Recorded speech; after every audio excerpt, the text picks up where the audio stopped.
Pangarap kong maging piloto. May sure career na ako noon as a nurse. Para mapalapit sa pangarap, nag-flight attendant ako. Nag-apply ako at nakakuha ng scholarship.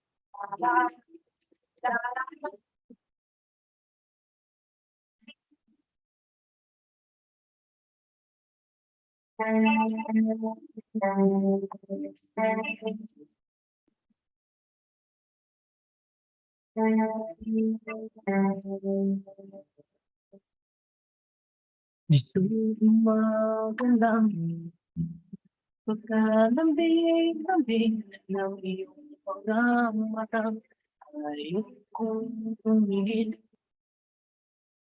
Nito'y umaga lang.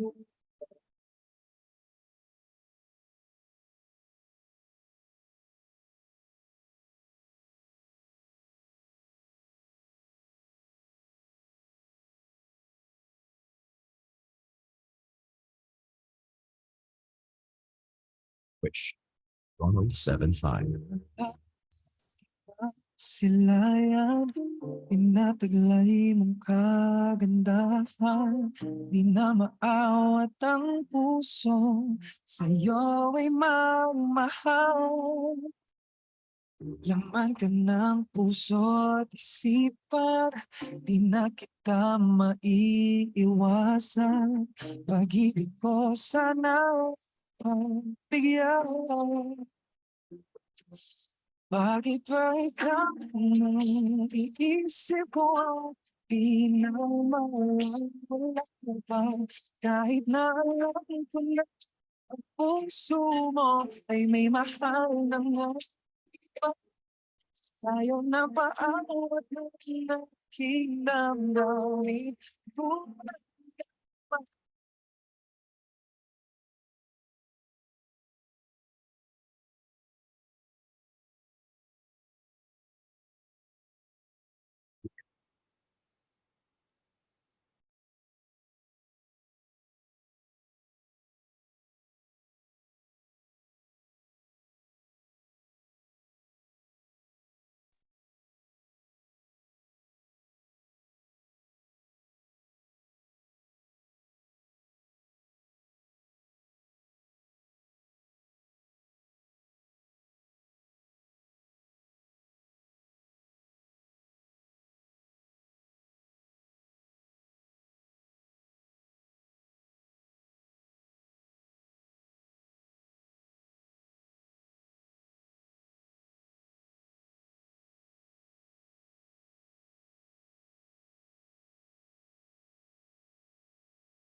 Heaven help me if this is love.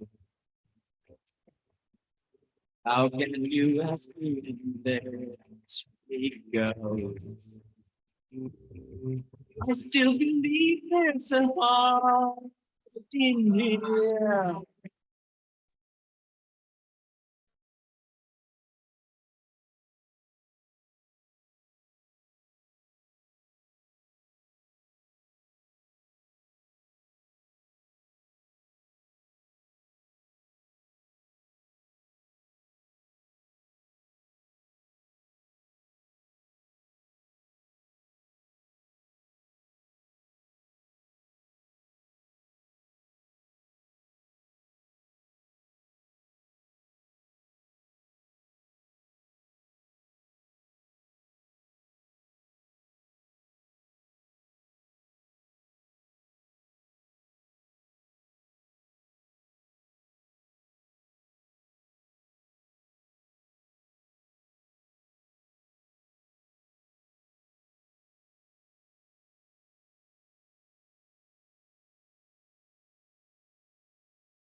It seems so far away.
You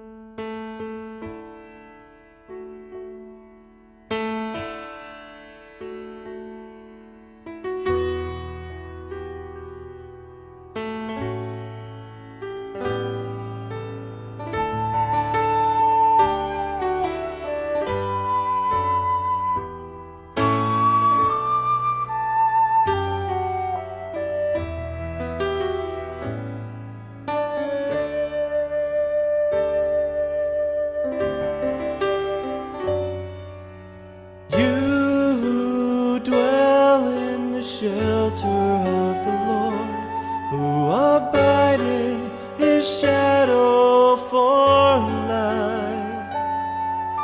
Say to the Lord, my refuge,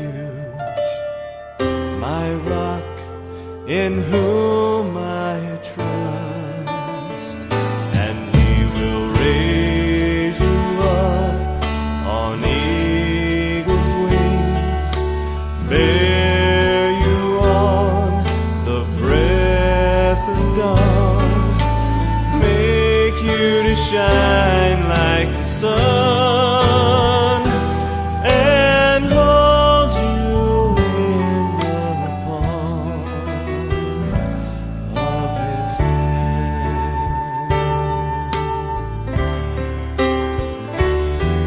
The snare of the fowler will never capture you, and famine will bring you no fear. Under his wings, your refuge, his faithfulness, your shield, and he will raise you up on eagle's wings, bear you on the breath of dawn, make you to shine like the sun, and hold you in the palm of his hand.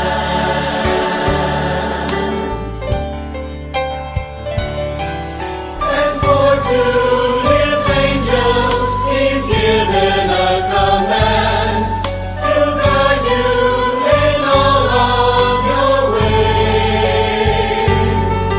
Upon their hands they will bear you up, lest you dash your foot against a stone. And he will raise you up on eagle's wings, bear you on the breath of dawn, make you to shine like the sun, and hold you in the palm of his hand.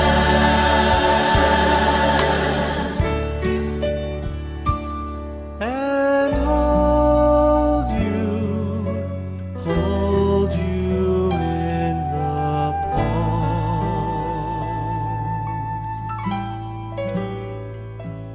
of his hand.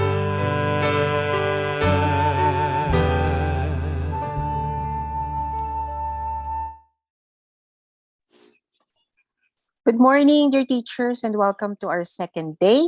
Whole day po tayo ngayon. Ang sessions po natin this morning.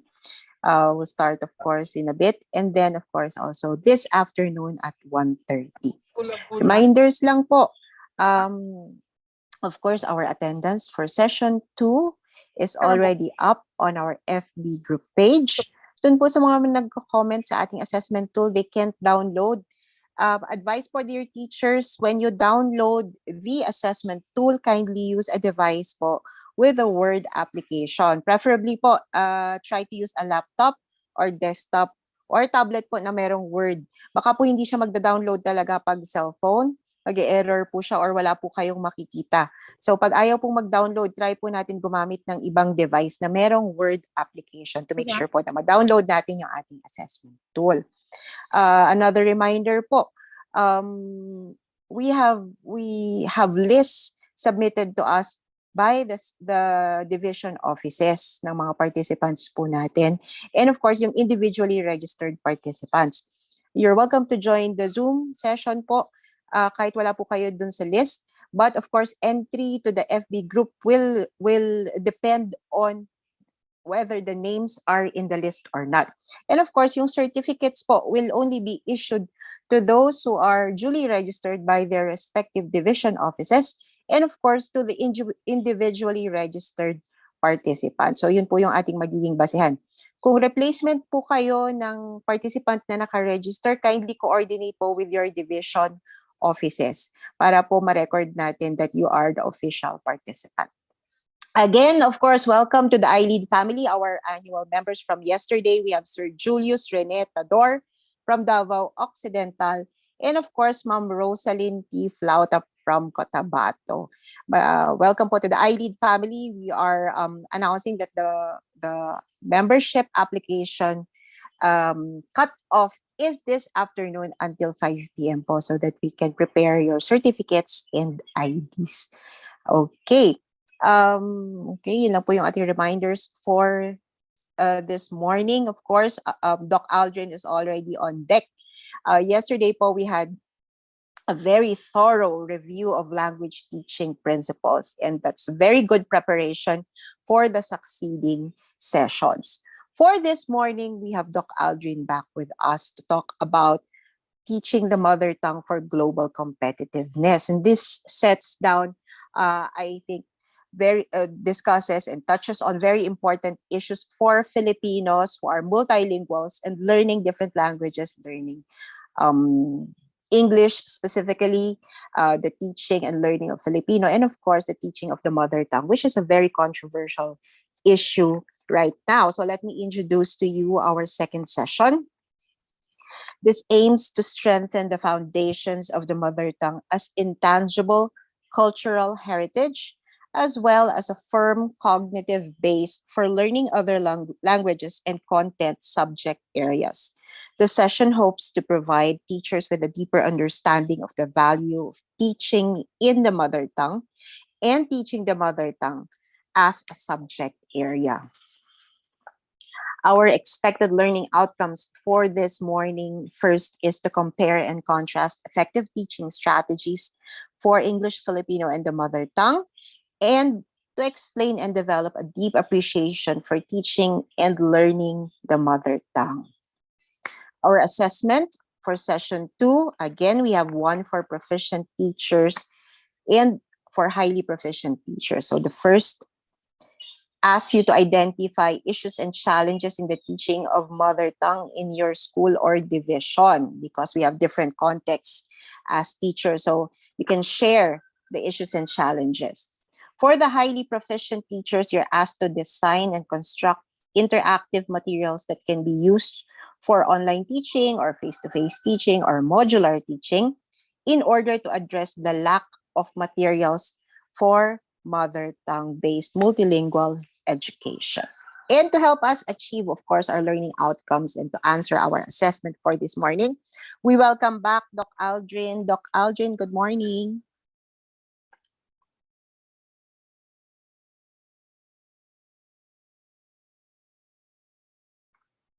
Doc Aldrin, nakamute po yata kayo.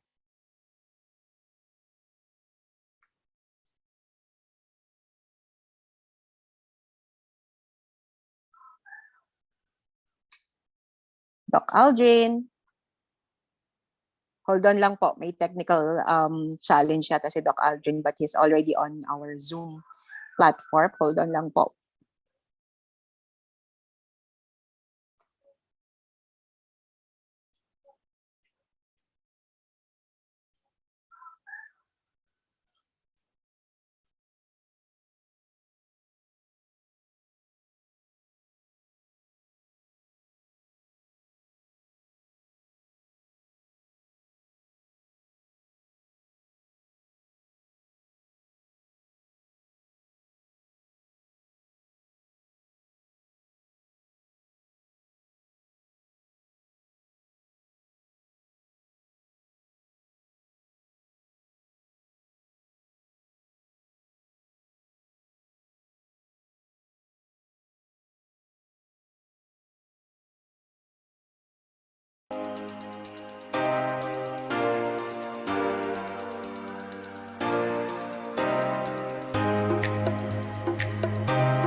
Ito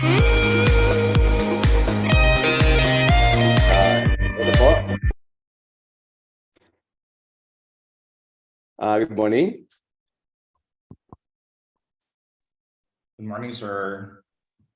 Good morning, morning, sir. sir. Yes po, naririnig po namin. Good morning po, sir. Morning, sir. Morning, sir. Good morning po. Good morning po. Good morning, everyone. Morning, sir. Good morning, everyone. Morning, sir. Morning, sir. Good morning, sir. Good morning, sir. Good morning, sir. Good morning, sir. Good morning, sir. Good morning, Morning, sir. Doc Aldrin. Good morning, sir. Morning po, Sir Aldrin. Ayong aga sa tanan. Yes, good morning, Doc. Buntag, sir. Mayang buntag.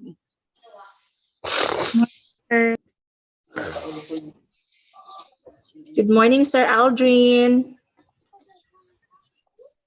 Good morning po. Na-disconnect na naman yata si Doc Aldrin. Hold on lang po.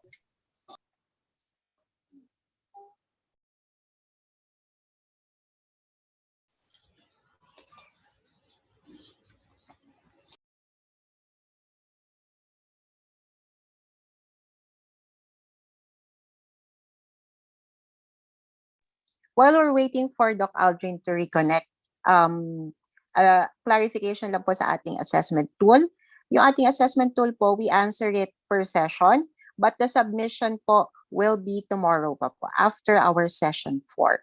So as you answer po, save nyo lang po sa mga device and then answer lang po from one session to the next session. So hanggang matapos po natin lahat ng ating assessment tool, tsaka pa lang po natin isasubmit. There will be a submission din that we'll put up on our FB group page on Sunday. Tapos doon po natin siya isasubmit. So just hold on to your assessment tools. Again po, for those who have not yet downloaded the assessment tool, gumamit po tayo ng device na meron po siyang Word application or Word program. Preferably po a laptop or a desktop or tablet po na merong Word program kapag ayaw po niyang mag-download sa ating mga cellphone. So sometimes po mag-error talaga pag sa cellphone. So maganda po kung sa ibang device po natin siya i-download. So yun po yung ating advice for our dear teachers who are having difficulty downloading our assessment tool. And of course, yung membership po natin, open pa po siya until 5 p.m. this afternoon. The membership link is up on our FB group page. The presentation also from yesterday, yung pong ating session 1, has already been uploaded on our FB group page. So pwede nyo po siyang i-download to review it or to share with our colleagues in our school. So pwede po yan. Nandun na po siya naka-PDF po. Session 1 with Doc Aldrin has been posted. Hold on lang po while we wait for Doc Aldrin to reconnect.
Hold on lang po, dear teachers. Doc Aldrin is just trying to restart the laptop. Nagkakaroon lang po siya ng technical difficulty. Hindi pa po tayo nagsa-start. Wala pa po talagang audio. Hold on lang po.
Here, Lori, why?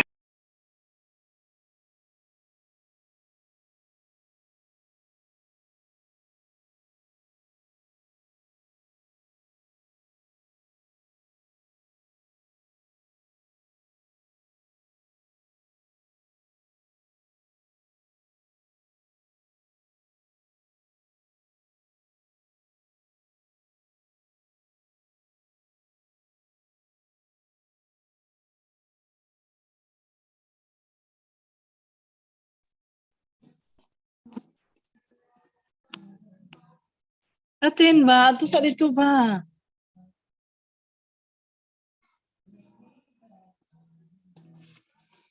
Justin, ganit tayo bibina. Naunsa man si Justin. Di man mo uli. Uli po mo uli. Set ba?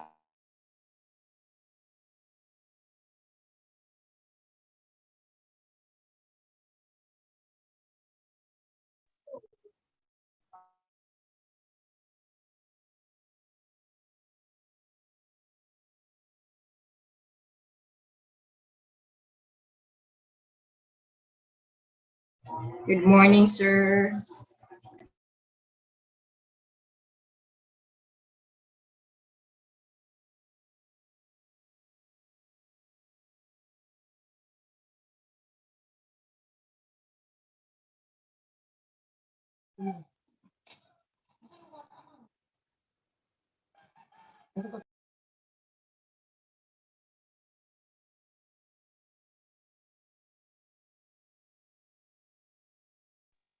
Hold on lang po, dear teachers.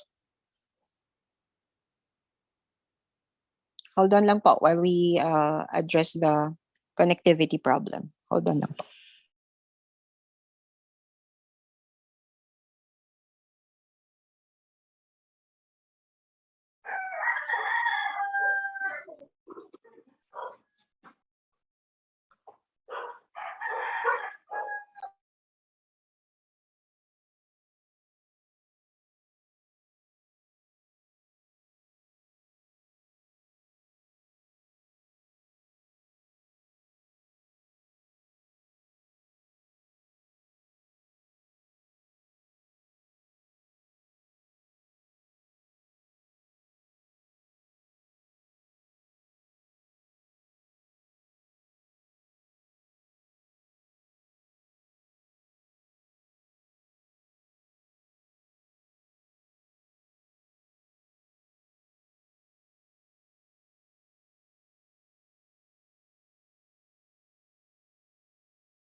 Tama, ma'am. Wala, di mo sa nimo to no very good kay kan. Di mo sa nimo dong. Di mo sa nimo Usok na, ma'am. Luit po kay kung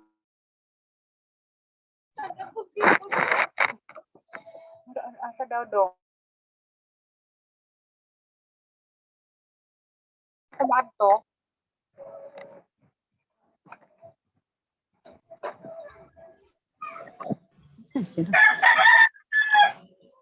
Ano na manok. Naurod manok sila, ma'am. Wait lang. Asa mo kumadto? Kani ko ana suki. Ano nakita chin? Dire ra, ma'am. Nakakuan siya, ma'am, sa ano, wait. Na silent? Yes, ma'am. Na Ana. Asa dapit? Dara ma'am na off. Asa man ko mo adto ana di diri? Dre ma'am. Asa? Oh, gato diha. Yes ma'am. Nya, sige daw sing anak no. Nya asam ko mo adto kung dili tingog. Ito sa Morty Umor. Dre ako ma'am sa more. Sige. Oh, nya diri disconnect. Reset.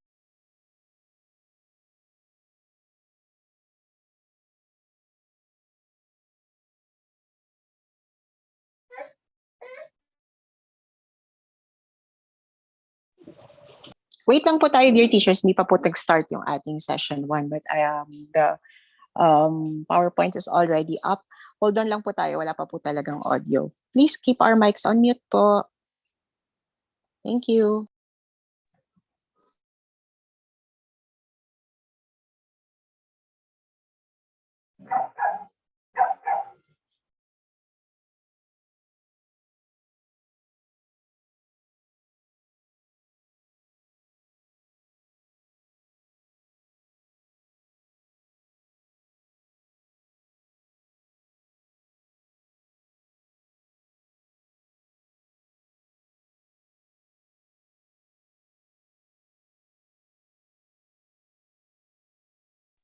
Mute ang mic.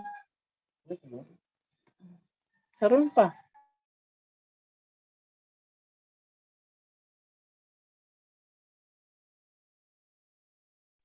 Oh, gi-unmute naman ako na. Gi-mute man ako na ganun na.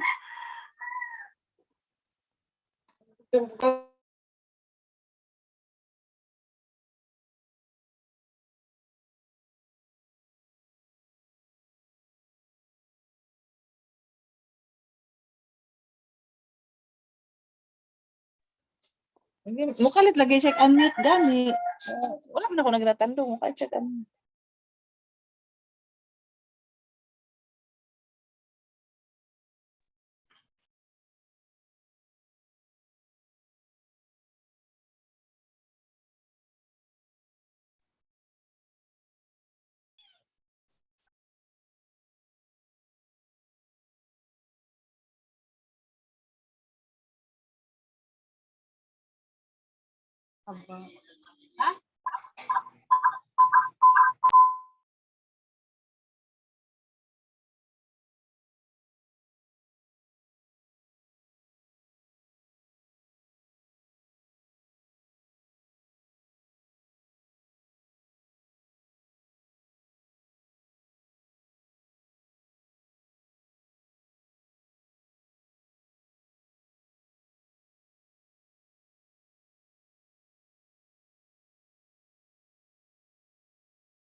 Okay. Can you hear me, ma'am? Yes, sir. We can hear you, sir. Your PowerPoint is up. Yes, sir. Sir. Good morning, sir. Good morning, sir.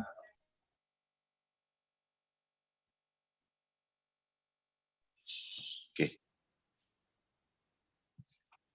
Yun. Okay, I can see the PowerPoint. Yes, sir. Alright. Go ahead lang po. Okay, alright. Sorry po sa lahat. I'm really sorry. Nagkaroon ng technical problem because of the internet connectivity. Okay, so start na po natin sa teaching the mother tongue for global competitiveness. Okay. So we have here ang input po natin is from the mother tongue. Let me just open. Okay, so our input is from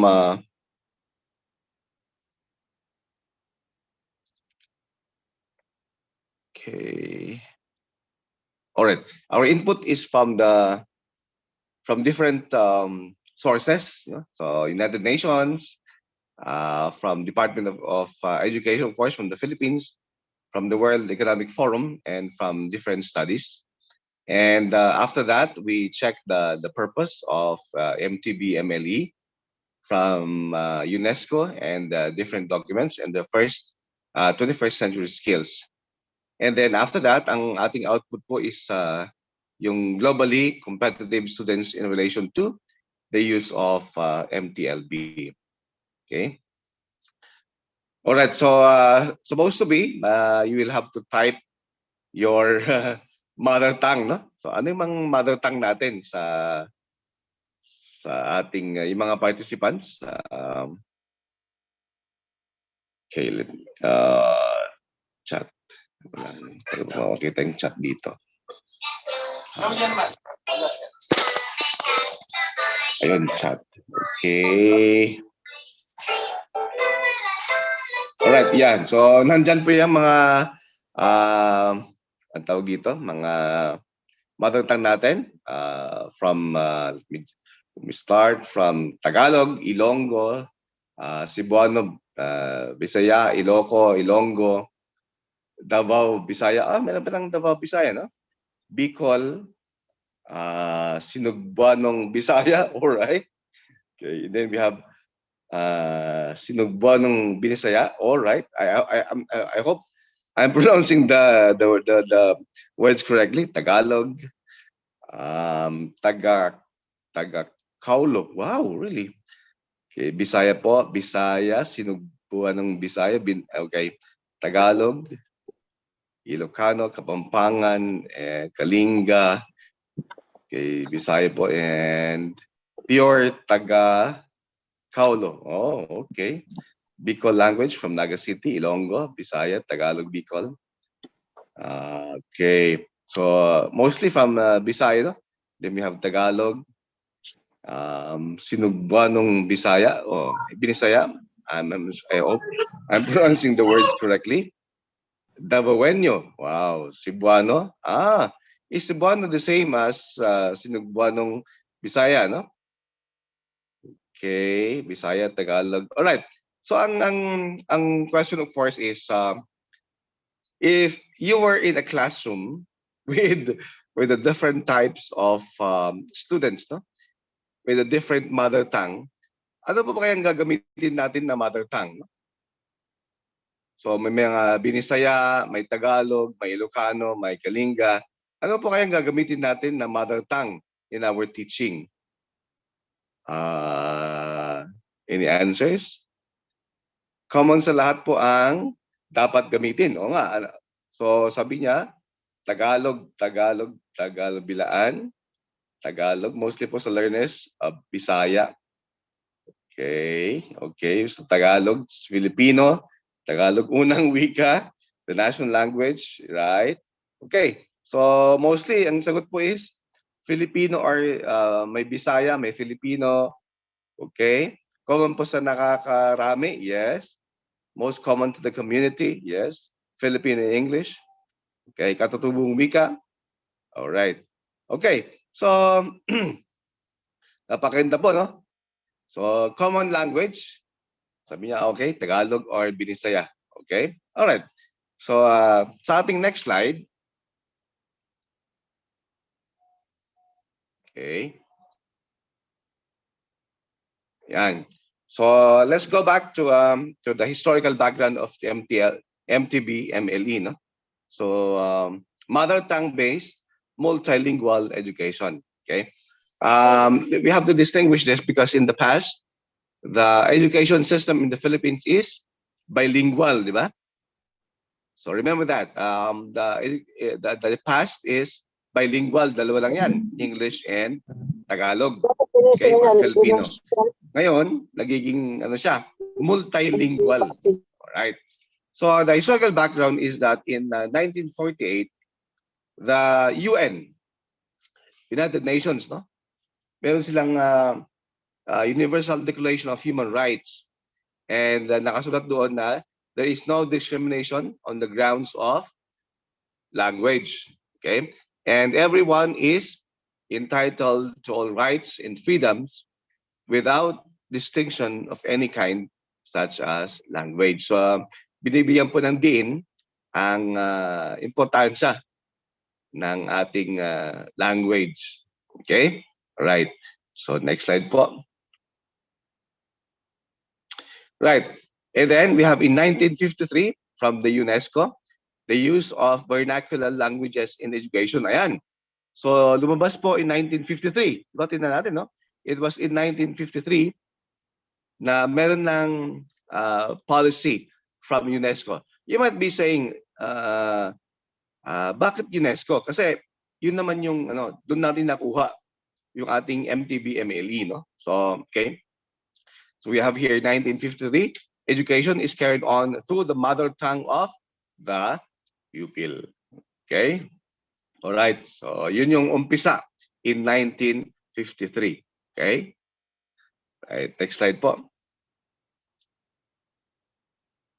Right. Meron ding 1966 and 1992, no?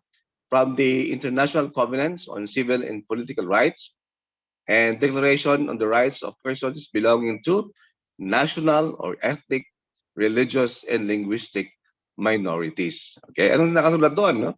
Persons belonging to minorities should have adequate opportunities to learn their mother tongue or have instruction in their mother tongue and know their language and culture. Okay, so nandyan na yung teaching of the mother tongue and learning of the mother tongue. Okay, 1966 and 1992. Okay, next slide po. So in 2003, no? So nagkaroon ng Education in a multilingual world from UNESCO. Education is a position paper. So sabi nakasunod is mother tongue or first language instruction. Yan. And then access to global languages of communication through education.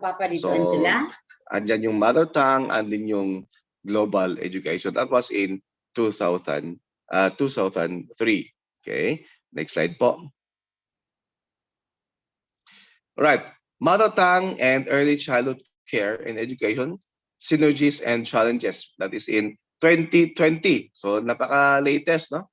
So, nakasunod doon the evidence tells us that learning first in one's mother tongue or MT leads to better outcomes in the future for individuals, cultures, and nations. So, sinasabi na yung mother tongue nakakatulong daw, no? Or learning in that is in 2020. Okay? Next slide po. Okay, sa Pilipinas naman, no? Di ba kanina sinabi po natin that it started in 1953. Diba? And then nagkaroon ng different studies from 1966 to 2020. Pero sa Pilipinas, nakarating po ang MTB, MED in 2012. So it was implemented in grades 1, 2, and 3. Tapos merong 12 languages na gagamitin as medium of instruction, di ba? Tagalog, Kapampangan, Pangasinense, Iloco, Bicol, Cebuano, Iligaynon, Waray, Tausog, Maguindanaoan, Maranao, and Chabacano. Okay? Next slide po. Okay. However, in 2013, they added 7 more languages. Di po ba? Yung Ibanag, Ivatan, Sambal, Aklanon, Kinaraya, Yakan, and Surigao-non. Okay? So they added 7 more languages. Okay? Next slide po. Alright. So ang tanong is, what is mother tongue-based instruction? Ito lang po is just a short parang joke lang po, no? To perk up our morning. Sabi niya, our language is called mother tongue because the father never gets a chance to speak. Okay? So parang joke lang, no? Okay. Pero ano ba talaga ang mother tongue, no? Ano ba talaga ang mother tongue? Okay? Next slide po. Okay. What is mother tongue instruction? According to the UNESCO, United Nations Educational, Scientific, and Cultural Organization, mother tongue instruction generally refers to the use of the learner's mother tongue as the medium of instruction. I would like to emphasize the word, the phrase, medium of instruction. So, ginagamit yan sa pagtuturo. Or, mother tongue as a subject of instruction. So, it's two ways, no? According to UNESCO in 2003. So, remember, in the Philippines, it came in 2012, no? Okay, so in 2003, andyan na pala. Andyan na pa pala yung mother tongue as a as a medium of instruction and as a subject of instruction. So medyo matagal ng konti, no? Bago dumating sa Pilipinas from 2003 until 2012. Okay, so I would like to emphasize, no? Just to make it clear. Okay, so dalawa yan, as a mother of a medium instruction and as a subject of instruction. Okay, next slide po. All right, from the Department of Education, ano ibig sabihin ng MTB MLE? It's both formal and non-formal. Ibig sabihin, ginagamit yan sa formal teaching and non-formal. Okay, and nakasulat dun sa DepEd, curriculum guide, that is in 2016, it's the learner's mother tongue and additional languages are used in the classroom. Okay? So learner's mother tongue and additional languages are used in the classroom. So, of course, alam ko na you know this one. No? Right. Next slide po. Okay. The term mother tongue may refer to, ayan, ano ba ibig sabihin ng mother tongue? First is, it has the language that one that has learned first. Yan. So yung first na natutunan natin. Okay? So yung ibig sabihin ng mother tongue. Kasi yun yung tanong kanina is, anong gagamitin nating mother tongue? Diba? Kasi ang dami. Diba? Okay, so pwede yung the language that has one has learned first. Number two, languages one identifies with or is identified as a native speaker of by others. Okay? So ako, native speaker ako, for example, ng Bisaya, no? So, yun yung aking magiging mother tongue. Okay? I am identified with that. Okay, let's say I was born in Manila. I was born in Manila. But I grew up in, for example, in Bisaya. So, my identity, yung aking language na ginagamit is Bisaya. So, ibig sabihin, my native language is Bisaya kasi that is what I am identified with. Diba? Okay. Third, the language one knows best and the languages one uses most. O, diba? Yung ginagamit na palaging ginagamit, tsaka alam mo, no? You know best the language. So, for example, one is, let's say, Chabacano in Bisaya, but you know best, ba? You are multilingual nga. Ba? Alam mo yung dalawang language, no? Let's say, Chabacano in the Bisaya, but you know best yung Bisaya, and yun yung ginagamit mo. So, yun yung mother tongue mo. Ba? Okay. And of course, the primary or first language. Yes, yung unang natutunan mo sa bahay. That's the first that you learned in the house. Okay? Primary or first language. Okay? So yun yung concept ng mother tongue, hindi yung ibig sabihin na yung unang ginamit mo, no? So it could be in different ways. Okay? Next slide po.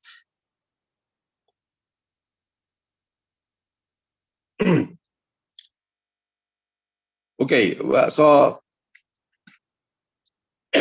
sorry. Distinction between bilingual and multilingual education. So this refers to the use of two or more languages as mediums of instruction. However, UNESCO adopted the term multilingual education in 1999. So this only in 1999 that they adopted the word multilingual education. Okay? In 1999. Diba? So kanina, meron ng mga policies from 1953. Pero it was only in 1999 that it was parang nagiging policy, no? And then it came to the Philippines in 2012. Okay? So you might be saying, ba't ba kailangan nating pag-aralan yung historical background? We'll go into that, no, later on. Bakit kailangan nating malaman yung historical background? Okay? So ang importante is it started way back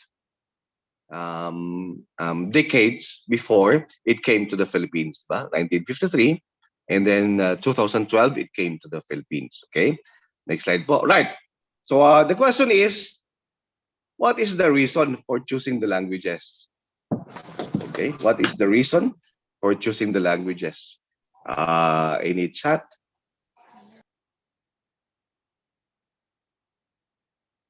Any answer po sa chat? Bakit po kaya yun yung pinili ng mga languages as a medium of instruction? Any idea po?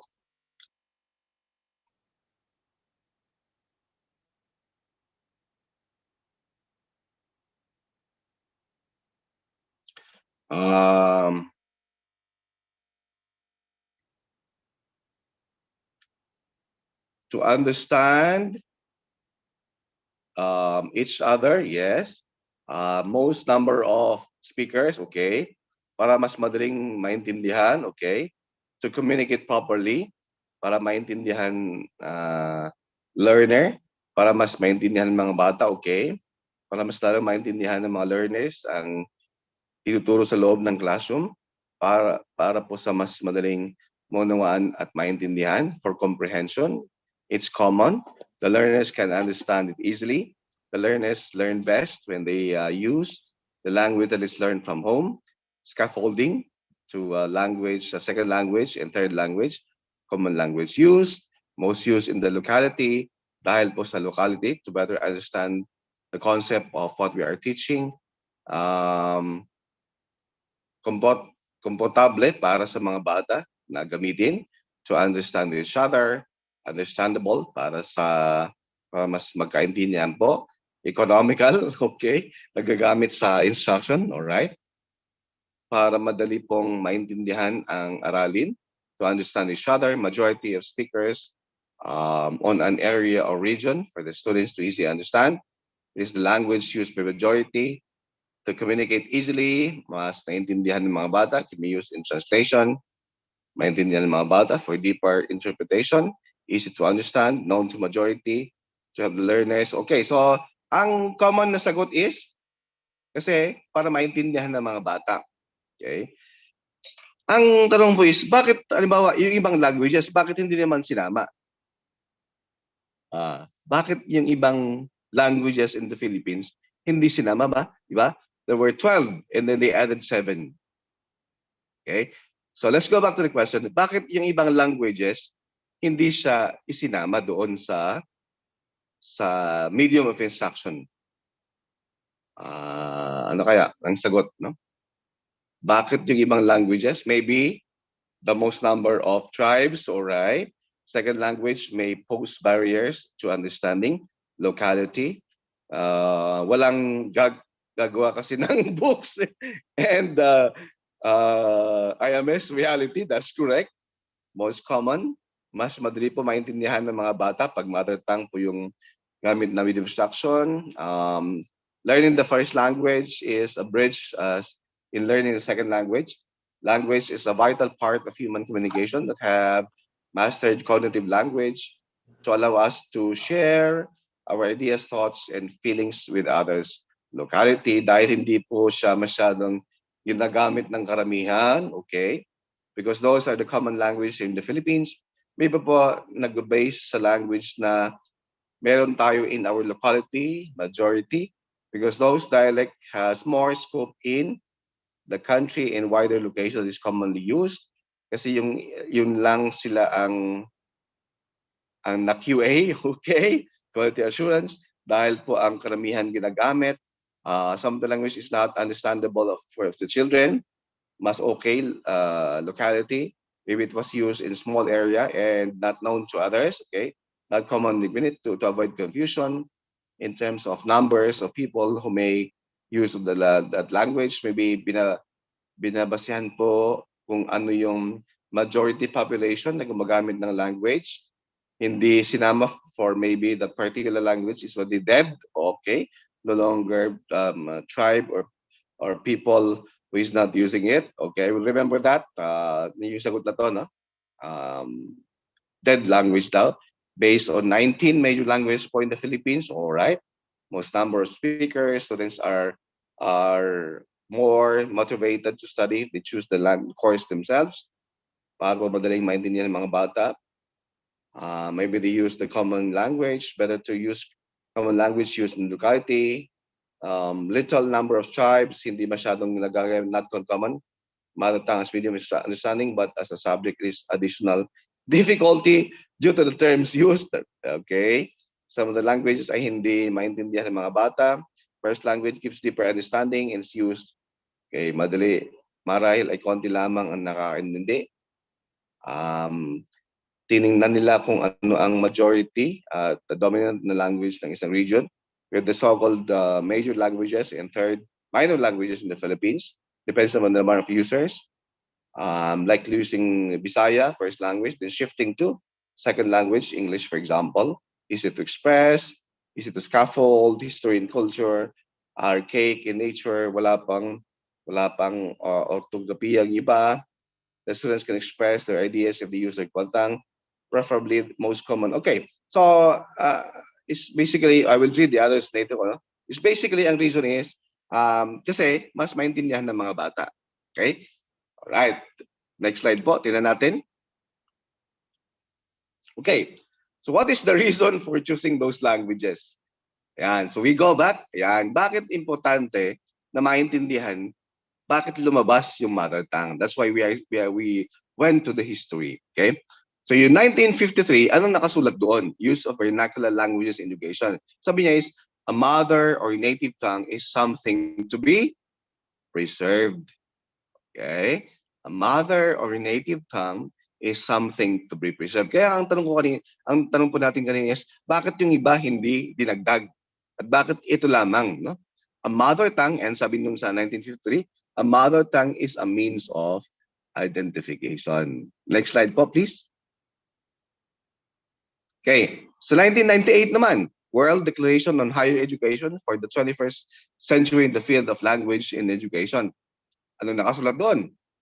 Mother tongue instruction for cultural purposes and preservation of cultural identities. Next slide po, please. And then in 2003, oh yan, latest, no? Education in a Multilingual World from UNESCO is a position paper. Many hundreds of languages have disappeared throughout the world and many more remain endangered. Okay, the word endangered. Next slide po. Okay, so yung objectives, yan, yun yung objectives of language and education in the 21st century, no? That is in 2003. So basically, okay, ano yung purpose based on history? Okay, what is the purpose of the languages based on history ngayon? No? Yan. So napaka-clear ngayon, no? Ang basihan ng pagtuturo ng mga languages because number one, okay, yung mga languages na yon, there is a fear that those languages will be lost. Kaya yung may mga sagot dyan, di ba? Na baka hindi na siya ginagamit. Okay? Mag-leave. Hindi ko po ma-view yung slides. Oh, sorry. Okay. That's the fast. Okay. Sorry po, no? Okay. So yung mga hindi pala naka-view ng slides, na nakakita ng slides. So yeah, we can log out and log in again. Okay. So we just go back. So the main reason for choosing those languages actually is there is a fear that they will be lost. Okay? So yung unang purpose ng paggamit ng mother tongue is cultural. Right? So I would like to emphasize that the first purpose of language, yung purpose na yan is cultural. Number one is para hindi siya mawala and for cultural identity. Okay, when we say cultural identity is para maging proud ang mga bata sa kanilang cultural identity. That's the first and main reason for using the mother tongue. Okay? Ito ba ay may basihan? Yes, because of the previous history of mother tongue. So hindi po natin it's not our idea na ganun yung purpose ng mother tongue. Okay? So we have shown based on history that there is a fear, na may takot na mawala yung mga languages. So yun yung tanong. Okay? Kung if there is the aim, primary aim of mother tongue, yan, bakit yung mga ibang languages na nawawala hindi sinama? Yan. So we should ask our policymakers. Di ba? Kasi ang concentration nila is eto mother tongue kasi natututo yung mga bata, di ba? That is the reason. Yun yung binigay sa atin, yun yung tinuro. Yun yung policy na sinasabi na okay, it's good because they will learn. But they did not teach us. Hindi sinabi na yung mother tongue is actually there para hindi mawala. Para may cultural identity ng mga bata. Ano ba? Bisaya. Ba? You are proud of being a Bisaya. You are proud of your language. Yun yung unang purpose ng mother tongue. Okay? Kasi nga, if you look at mother tongue, no? Kasi may mga ibang countries na gumagamit ng mother tongue before the Philippines. Africa, and in other countries, no?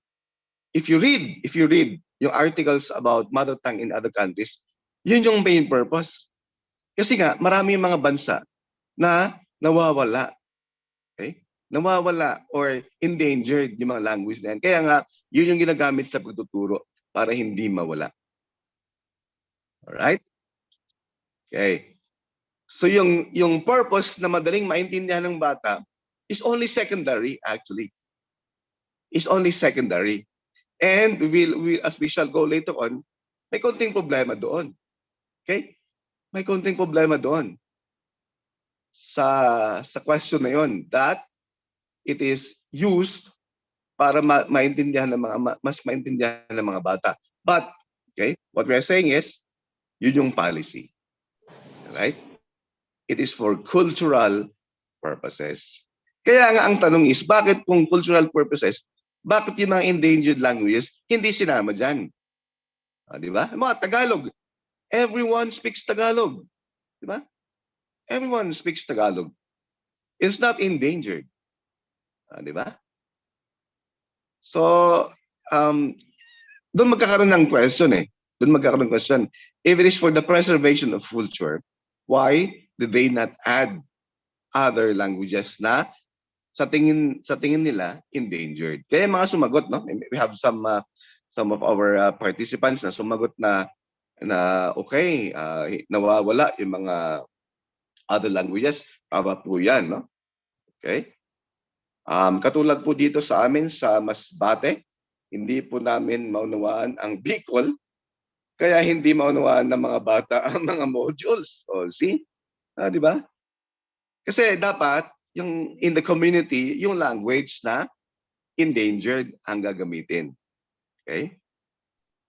Diba? Alright. Okay. So, ano ngayon ang objective ng language integration, okay, in the 21st century? This is from 2003. Yan. Number one, use of mother tongue instruction as a means of improving educational quality, di ba? So yun yung sinasabi, improving. Okay? All right. Number two, use of bilingual and multilingual education at all levels of education. Remember that, no? Sabi ng UNESCO, bilingual, English, for example, in Filipino, or multilingual, yung other languages sa Philippines at all levels of education. Okay? But behind that is the cultural aspect. Alam mo naman ang UNESCO, di ba? UN. Ang UN kasi, you know, it's more of preservation of the nation, di ba? Mga purpose nila. It's a preservation of culture, ganon, no? Ang purpose ng UN, United Nations, no? Okay? So kaya lumalabas yung mga languages at all levels of education. Number three, use of language as an essential component of intercultural education in order to encourage understanding between different population groups. Okay? So andyan pa rin yung intercultural education. Okay? All right, next slide po. Okay. In 1998, ayan. So, Declaration on Higher Education for the 21st Century in the Field of Language and Education. And sabi niya, mother tongue instruction at the beginning of formal education for pedagogical, social, cultural considerations. Okay, so hindi siya nawawala. Cultural considerations. So behind the idea of mother tongue as a medium of instruction para daw mas madaling matutunan ng mga bata is the cultural aspect. Okay? Second, multilingual education with a view to the preservation of cultural identities and the promotion of mobility in language. Napakalinaw. Preservation of cultural identities. Okay, but look at number three. Foreign language. Yan. Importante rin ang foreign language. English, for example. Learning as part of an intercultural education aiming at the promotion of understanding between communities and between nations. So hindi lang sa mother tongue, pero kailangan din yung foreign language. Okay? So nakita natin no in the previous na okay, nandiyan yung mother tongue. Pero they are also saying, the UN is also saying, importante rin yung foreign language, like for example, English. Okay, next slide po, please. Okay, so highlights of the study. No? Okay, this was conducted by Bisaya in 2019. Okay, ano mang sabi doon sa study na yan? Wide linguistic diversity impacts monolingual language learning. Ibig sabihin, yung bata na mas maraming alam, no? Mas maraming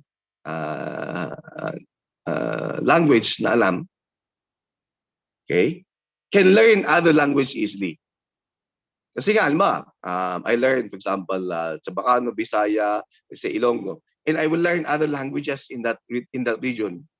It will be quite easy for the learner kasi it will say, parang pareho lang sa Ilonggo or pareho lang sa Bisaya or pareho lang sa Chabacano, di ba? So the learning of the other languages will be easier. Ayan. So ganyan yung study. Okay? So ibig sabihin, if you are a multi-language learner, so marami kang alam, hindi lang bilingual, no? Hindi lang English and Bisaya, but you know other languages or you are learning other languages, okay, it is easy for us, according to this study, to learn other languages if you are multilingual. Okay, next. Living in diverse contexts facilitates sensitivity to sounds in novel language. Yan. So, yung sinasabi natin na pag narinig mo yan, multilingual ka, ay parang ano yan, parang ito yung ibig sabihin kasi ito yung word na yun sa language na to. Diba? As opposed to a monolingual or bilingual na walang alam sa ibang languages. So, mas mahirapan siyang maintindihan yung other languages. Kasi nga, he is limited to one or two languages. Okay?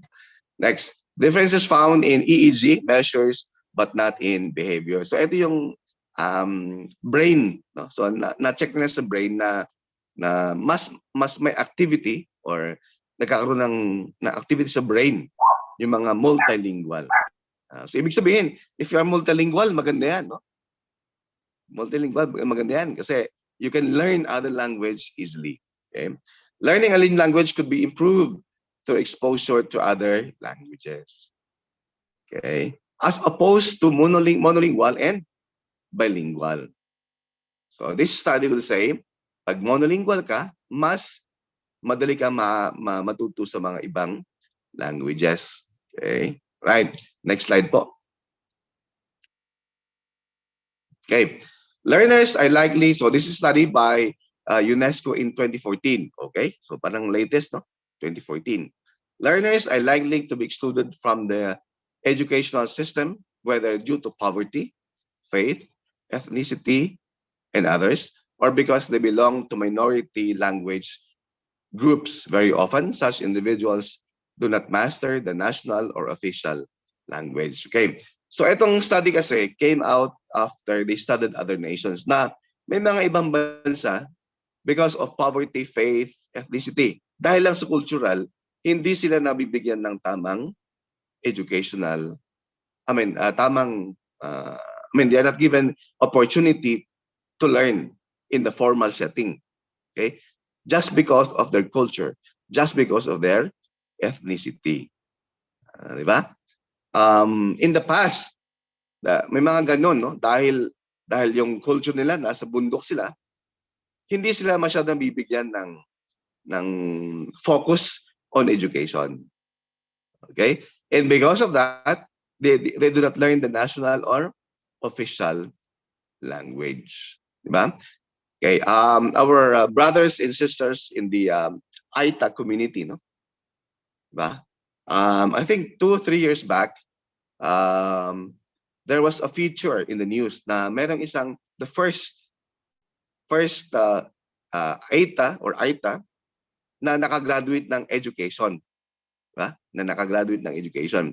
But that was 2, 3, 4 years ago, di ba? So ibig sabihin, because of their culture, hindi sila nabibigyan ng formal education system. Di ba? So meron din palang problema. Meron palang problema because of culture. Kaya nga, lumabas yung mother tongue. Ayan, di ba? Para mabigyan sila ng opportunity to go into the formal education system. Okay? All right. Ito ba, no? Were studies in other countries na girls and women often form the majority of out of school population, and within these groups, no, a multilingual approach is particularly effective to promote gender equality. Yan. So mas marami daw, according to the study, mga babae na hindi sila nag-aaral. So the better reason for this is to use the national language. Let me check. So may mga message po yata sa text. Sabi niya, bakit po nung nag-demo ako ng na-observe sa principal, sabi niya, mas gamitin ang salita na madaling maunawa ng bata. Halimbawa sa salitang dibuko instead, gamitin daw ang mag-draw kung ang primary function pala is cultural preservation. So tama din pala na gamitin ang mga salitang Bisaya na hindi masyadong ginagamit sa pakikipagtalastasan. Magandang tanong po yan. We'll answer that later on. Okay? As we go on. So sabi niya is, tama pala, nagamitin ko yung mga hindi ginagamit na salita. Di ba? Para mas maintindihan ng mga bata. Kasi demo teaching yan, no? Observation pa yan. Which is correct, di ba? Alright, magandang tanong yan. But we'll answer that as we go on. Okay? Next slide po.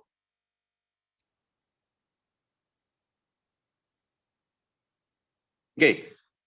For learners, school curricula should be based on local cultures, and themes should deal with the daily life and activities familiar to the learners. Ayan. So, kaya nga, sinasabi ng UN na okay, kasi mother tongue, dapat yung mga activities na based on local culture, based on their daily life, based on the activities, para nga hindi mawala yung cultural identity. Di ba? Para hindi mawala yung cultural identity. Aside from the purpose na to easier for them. Di ba? I think it was yesterday, di ba?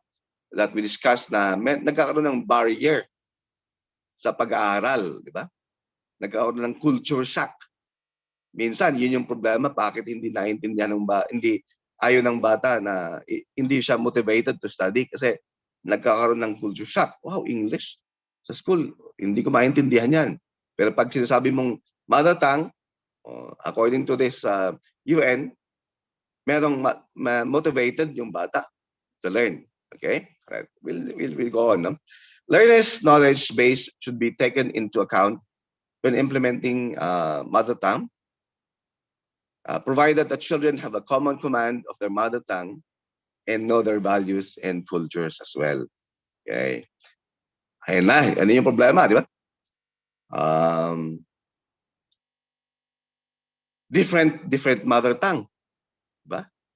Naku, paano kaya yan? Kaya kanina sabi ko, paano kaya kung hindi pare-pareho yung language natin, di ba? Ano yung mother tongue? Yung isa Bisaya, yung isa Chibacano. Sabi isa, ay, dapat ito yung pagtuturo na language na gagamitin. So sabi niya is, from the chat box, importante po sir ang MT para sa cultural preservation. Pero yung mga DO na multi-dialect kasi, as they let teachers context like book additional burden. Exactly. That's what we're saying. Paano kung iba-iba yung mother tongue ng mga bata? Anong gagawin mo as a teacher? Gagawa ka ng separate activities sa mga Bisaya, separate activities sa mga Ilonggo, for example, separate activities sa mga Waray, for example. Ayan. So nakita natin yung problem already, no, sa mother tongue. Okay? Pero maganda nga, preservation of culture kasi they were saying already yung mga ibang bata ngayon, English na sila sa bahay, di ba? English na sila sa bahay. So they are losing their identity. Okay. Let's see. Let's continue po. Next slide, please. Learners should be encouraged to use first language at home as the mother tongue is generally transmitted in the domestic environment. Ayan, di ba? In-encourage ng UN yung first language ang gamitin sa bahay. Di ba? So yun yung idea, no? Cultural talaga. Cultural. We'll go into on the learning aspect later, no? Okay. So second language should become the language of instruction and first language a subject only when the children have achieved literacy in first language. Sabi niya is magkaroon lang ng separate subject kung ano na ng mga bata. They already have mastered their first language. Okay. Next, both first language and second language can be used at school. It is not a question of using one or the other language, but using both languages. Picture. Okay. So, first and second language used in. Next slide po. May pag-abot na ako ba? Kasi vlogger tayo. Next slide, please. Okay. Palito na ginal. Basin. Off, mute po. Salamat. Okay. All right. UNESCO advocates for linguistic diversity and multilingualism online and offline in view of their key role in fostering pluralistic, equitable, open, and inclusive knowledge of societies. Yan. So, bumabalik talaga sa culture. Bumabalik talaga sa culture yung UNESCO. In 2003, there was a recommendation concerning the promotion and use of multilingualism and universal access to cyberspace. Diba? Even cyberspace, internet. Dapat daw multilingual ang ginagamit. Di ba? Okay. Next slide po. Okay. Ano ang result ngayon sa Pilipinas ng paggamit ng multilingual? Alam po natin yan, no? So this was a news in October 17. Ayun lang, no? October 17. Sabi ng DepEd, we will abandon mother tongue as a subject, but not as a medium of instruction. Bakit kaya? No? Because there was an exam. Diba? There was an exam to test, I think, the reading proficiency of the students. At mababa ang Pilipinas. Okay? Mababa ang Pilipinas. My comment, let me just read para na, of course, it's a good the point of discussion. Chat. Okay. Sabi niya, sa aming school po, meron kaming learner na Manobo, Bilaan. Nako, Sangil or Sangil at Bisaya. Pero ang ginagamit po na mother tongue ay Sinugbanong Binisaya kasi yun lang ang available na instructional materials. Exactly. Kawawa yung ibang mag-aaral. Of course, that's correct. Language is really a problem po, yes. For instance, meron pong transferred in from other school or place, hindi nila naintindihan ang lessons. Si teacher naman po, try to translate the lessons for them. Diba? Hirap naman na maging teacher ngayon, ano? You have to translate for them in other languages. Problem, paano kung hindi alam ng teacher yung language na yun? Diba? It says that it should be abolished because it is the same with Filipino subject, same content din daw. Di ba? Same content din pala sa Tagalog. Bakit pa gagamitin ang mother tongue? Good points. No points of discussion. Okay. Next slide po, please. Ayan. This was in October 17, the same date. DepEd, pinagpapaliwanag sa pagbaba ng score sa math, science teams. Math and science pala. Okay, mababa ang score ng ating mga estudyante daw. No? So apparently, the reason for this is the mother tongue. Apparently, the reason for this is the mother tongue. So we shall see why later on. Next slide po, please. Okay, ayan. So ano ngayon ang problema sa paggamit ng mother tongue? Diba? Number one, political. How should our leaders adopt a vernacular or dialect for a particular place? Kaya ngayong tanong natin lahat, Ako, governor. Ako, president. Ako, deputy secretary. How will I say na ito yung dialect or vernacular o language na gagamitin sa isang place?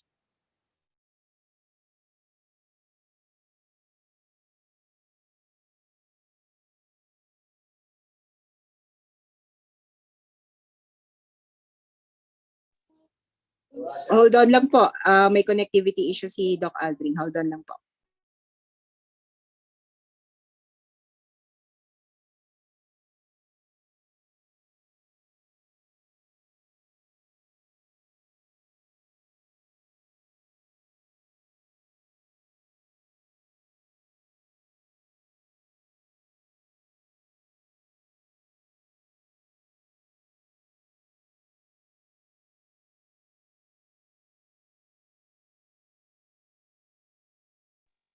Hold on lang po, dear teachers. Magre-reconnect po si Doc Aldrin. Totoo po, very interesting po yung topics natin ngayon because we can all relate to this as teachers. Even if you're not teaching languages, even if you're teaching other courses, but you're teaching in the early grades, even in the higher grades, you can see how language is central to the teaching of core subjects. Maganda po yung mga issues na nire-raise ng ating teachers. For example, implementation issues. Okay? Tama po, when there is a transferee in our school coming from a different region, how do we cater to this in subjects that require us to use mother tongue or in the mother tongue subject in particular? I-isolate ba natin siya or is that learner forced to join the mother tongue subject kahit na hindi niya yon mother tongue? Another important issue here, for example, is the mismatch between the mother tongue of the teacher and the student. Paano po yun? No? Halimbawa, hindi naman yung mga teachers lahat doon ay same mother tongue sila sa learners. And tama po, nagiging default yung mother tongue ay Filipino, for example, in our experience here in Baguio City. Marami pong schools here where there are, for example, migrant population from the lowlands, for example, from Pangasinan, or even as far as the south. Marami pong mga taga Mindanao area na nag-migrate dito. So, when they attend schools in Baguio City, sometimes po, hindi nakikater yung kanilang mother tongue. By DepEd guidelines, the mother tongue used in Baguio City should be Ilocano. But there are many schools who cannot abide by this policy kasi po, hindi naman lahat ay Ilocano speaking. Marami rin pong Filipino ang kanilang mother tongue. Marami din pong migrants from Pangasinan, say from the Mindanao area. So, ito po yung problem natin for implementation. Doc Aldrin, go ahead. Nag-add lang ako ng mga issues eh. Yes. Salamat po, ma'am. Yes. Okay. So number three is linguistic. So what language should be used, should be or should not be used in school as a medium of instruction ba? Linguistic. Tama po si Ma'am Ria.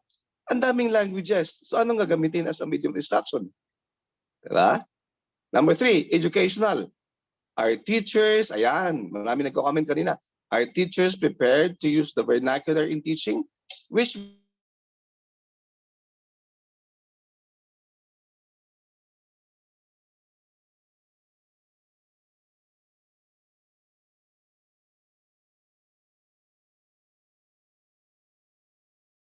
only in public schools, di po ba?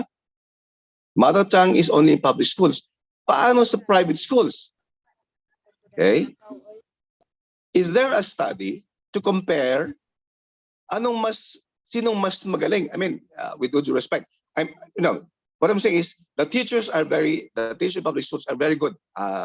Let's be clear on that, no? Let's be clear on that. The teachers in the public school are very good.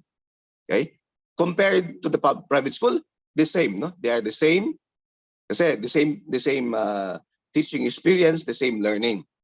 Ang problema lang sa mother tongue. What if you compare it to the private schools? Diba? In private schools, sa grade 1 nila, English na yun, no? Okay? English ang ginagamit. Bilingual na sila. English or Filipino. O, di ba? So magandang study yan. Magandang study yan. Okay. Next slide po, please. Next slide po. Economic. will knowledge of a certain dialect or vernacular be more advantageous for future employment? Ayan na nga yung tanong eh. Ako, for example, I am very knowledgeable, for example, in let's say in Ilocano, grade 1 to 3. Will that give me more chance of getting employment in the future? Di ba? Kung ako, ikaw yung parents, di ba? Gusto ko maging nurse ang aking anak sa US or sa Canada or in the Philippines, even in the Philippines. Kailangan ba niya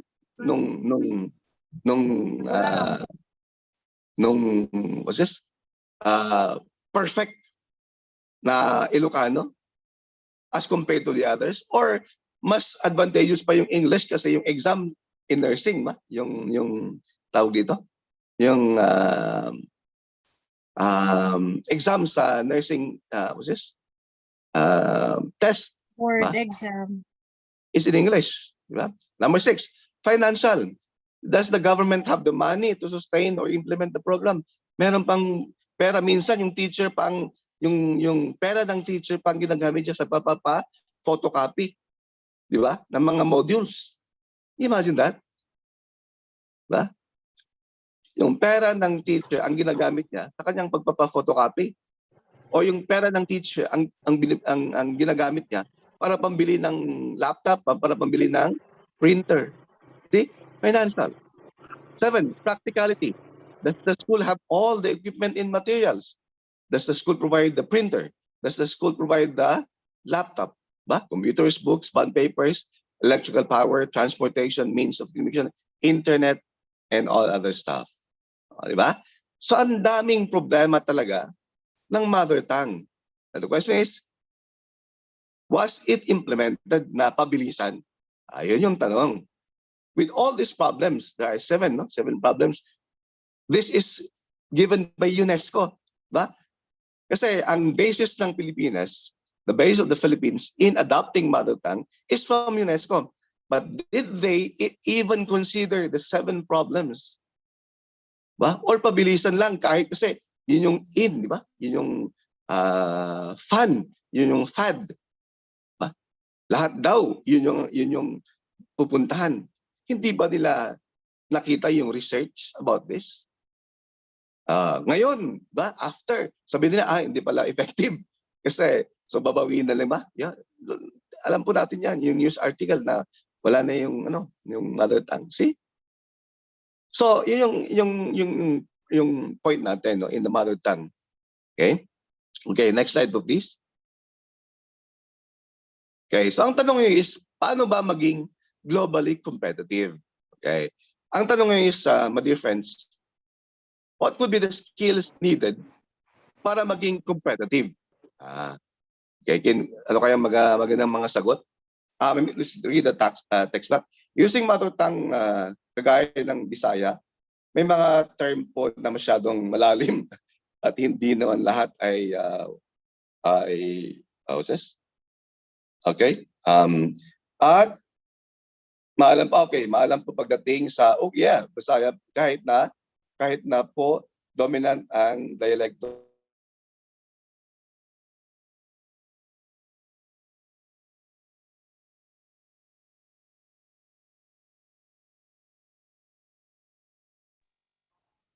Doc Aldrin, can you hear me?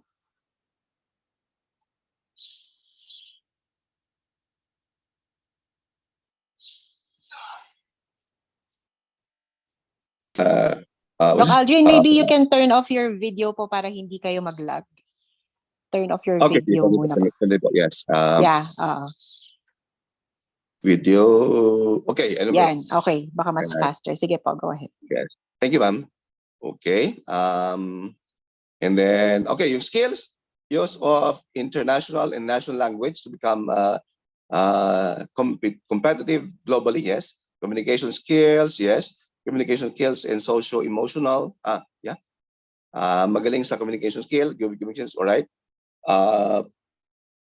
Pinapahirapan lang po nila ang mga learners at ang mga teachers, okay? Communication skill po, good in communication skills, right? So marami yung communication skills, no? 24 skills are needed by the learners to become globally competitive. Yan. So communication skills, Okay. Okay, ma'am. Next slide po, please.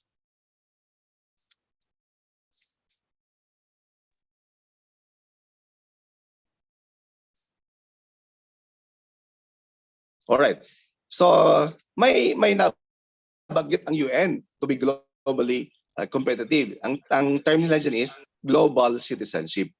There are three: citizenship beyond the nation and state, cosmopolitanism, diba? Ang ganda ng term. No? The idea that all human beings are members of a single community.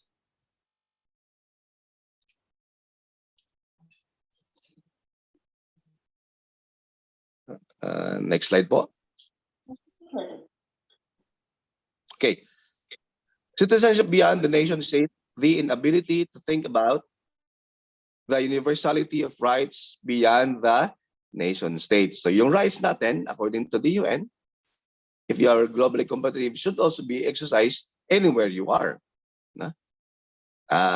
Better said than done. Diba? Kasi yung freedom, rights of women, hindi naman lahat ng bansa, but it's an ideal principle. No? Cosmopolitanism, no? The idea that all human beings are members of a single community.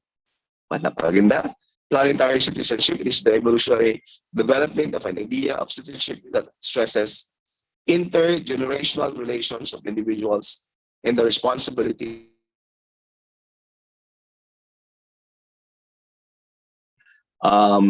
whether you are old and young, so there's a mutual respect. Okay, intergenerational.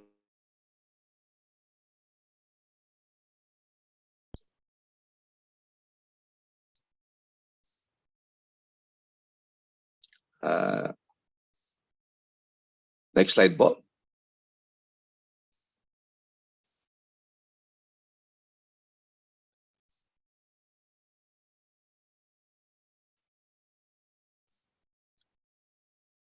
Next, okay.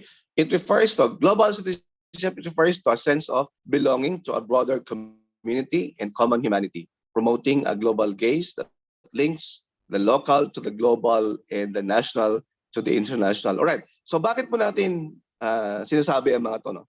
Because the UN says yung common term natin, no man is an island. I mean, that's the common term. That's the one principle na sa Pilipinas, hindi ibig sabihin na pag Pilipino ka, sa Pilipinas ka lang. Na wala kang alam sa ibang bansa. Okay? So that's the idea why we are reading yung ibig sabihin ng global citizenship. Okay? So global competitiveness, di ba? Kasi it's not thinking locally only. Na ako, pang Pilipinas lang naman yung aking gusto. Makagraduate ako ng teacher, I'm only in the Philippines. But that's not the case. Kasi if we, tayo mga teachers, our thinking is not local. Kasi our thinking is global. Because we are teaching the students not only in the Philippines, but things that happen globally. Diba? But things that happen globally, alam din dapat ng mga bata. Yun yung ibig sabihin nun. It's not because we are in the Philippines that we think local. So dapat alam ng mga bata anong nangyari locally. But they should also know the things happening globally. Okay? So it is a way of understanding, acting, and relating oneself to others in the environment, in space, in time, based on universal values to respect for diversity and pluralism. Diba? So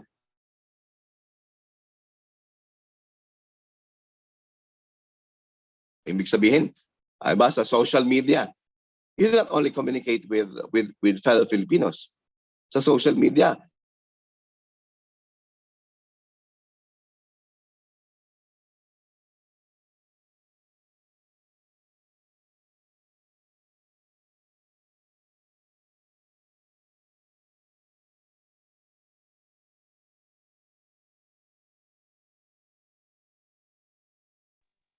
Check ni mama yung gawa mo, tama man.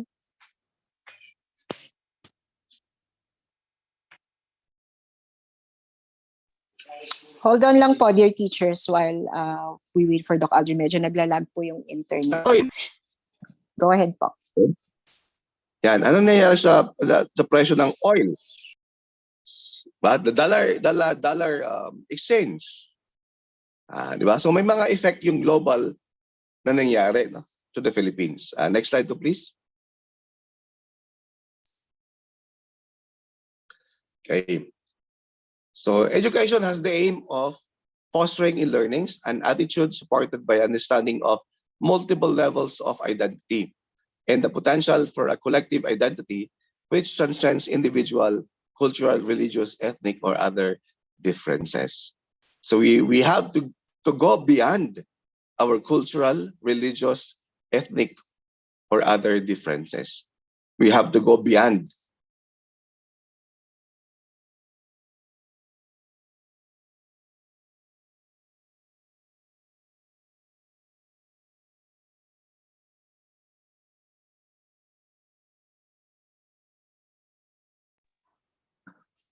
Second identity. Yes. Second identity, you're a Filipino. Ba? Third identity, you're a member of the collective nations. Ba? So as member of other nations. I mean, so yun yung mga ibig sabihin. Because of those identities, and we have responsibilities because of those identities. Okay. Next, a deep knowledge of global issues. Yan, knowledge of global issues and universal values such as justice, equality, dignity, and respect. Okay. And C, cognitive skills to think critically, systematically, and creatively, including a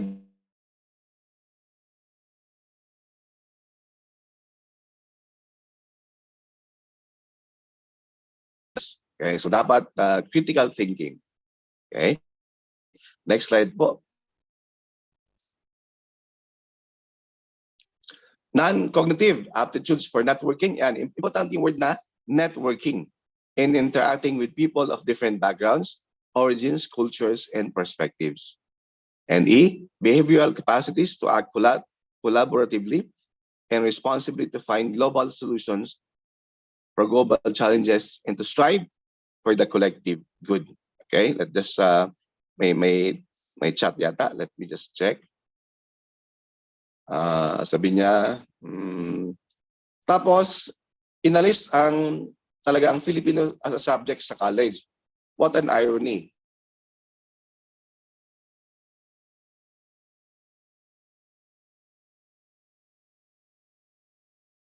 Puro na ang MTB na gagamitin nationwide ay Filipino. Agree po, ma'am. As a teacher, we have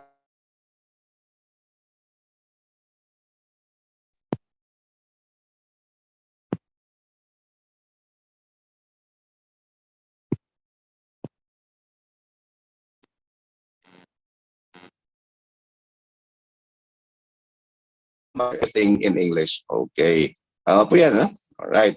Next slide to please. Yan. So ano ngayon ang kailangan? Based on your concept, based on thinking globally, ba? Based on yun ang nabasa natin na dapat you know your rights in the Philippines as well as around the world. You know how to collaborate with other people. Okay.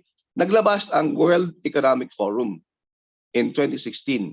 Ano yung kailangan natin at ng mga bata in the 21st century? Ano yung kailangan? Okay.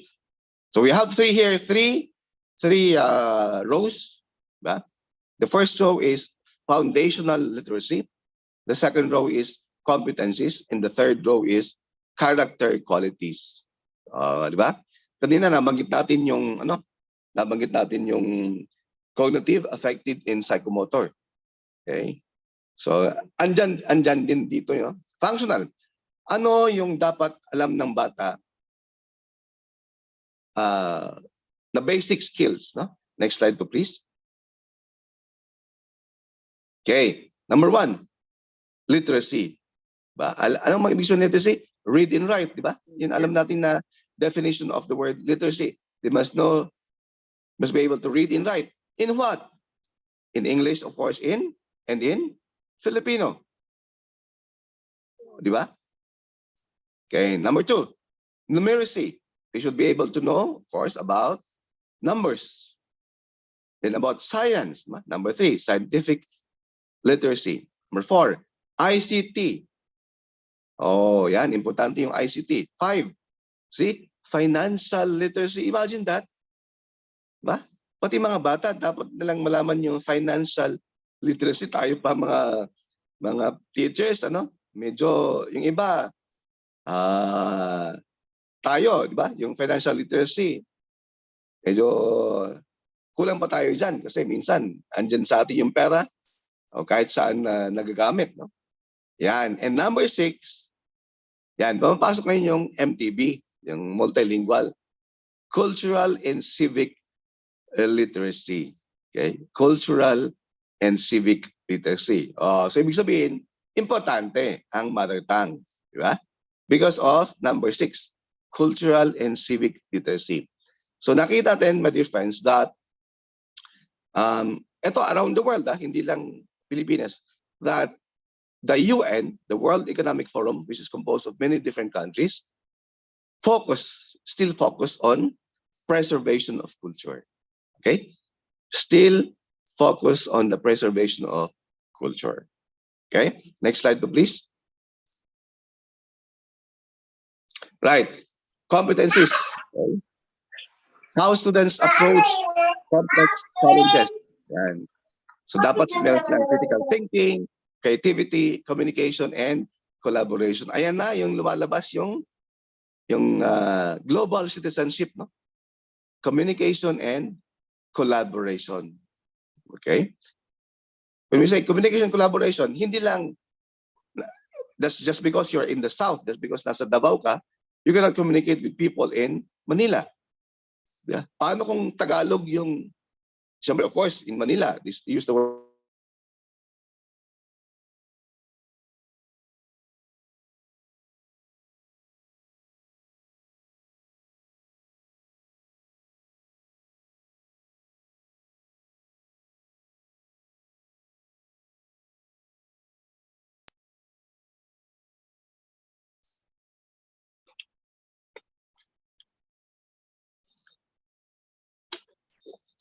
next slide po. Okay. Character qualities. Ayan, di ba? Attitude. Kahapon we said it's about affective. Ba? Our students should have curiosity, initiative, persistence, adaptability, leadership, and then social and cultural awareness. Andyan pa rin yung social and cultural awareness. Okay. Question. Will MTB answer yung social and cultural awareness? Yung pagtuturo po ba na gamit ang MTB, mother tongue, MT, will that enhance social and cultural awareness? It depends, no? Kung yung ginagamit natin ng mga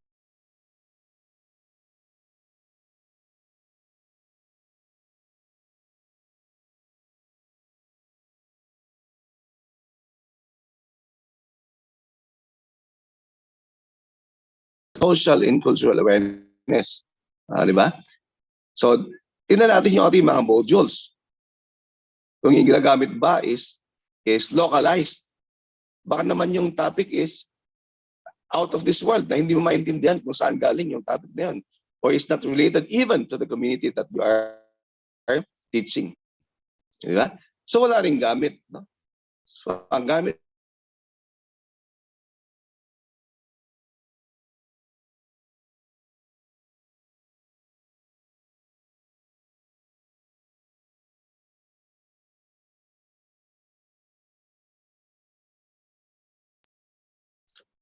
next slide po.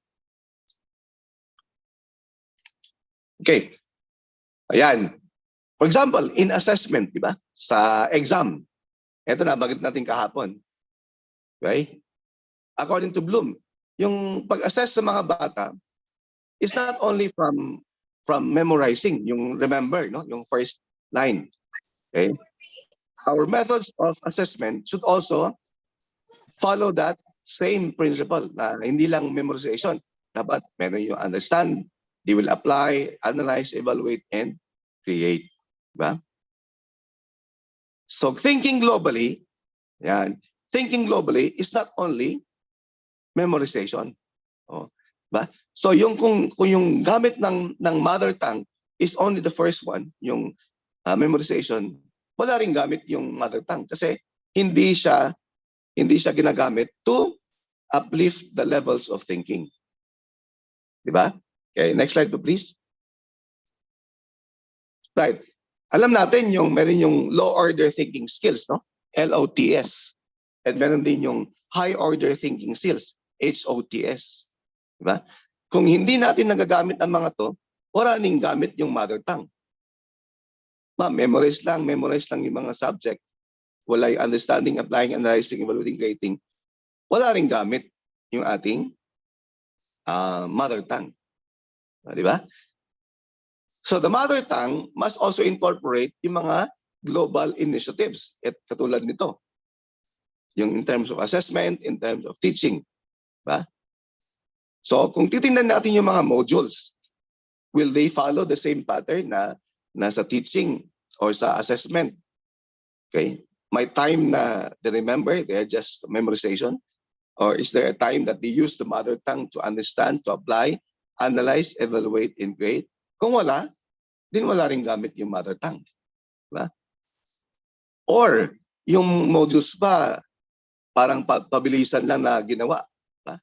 O yung modules ba, pabilisan lang na ginawa? Okay, let's have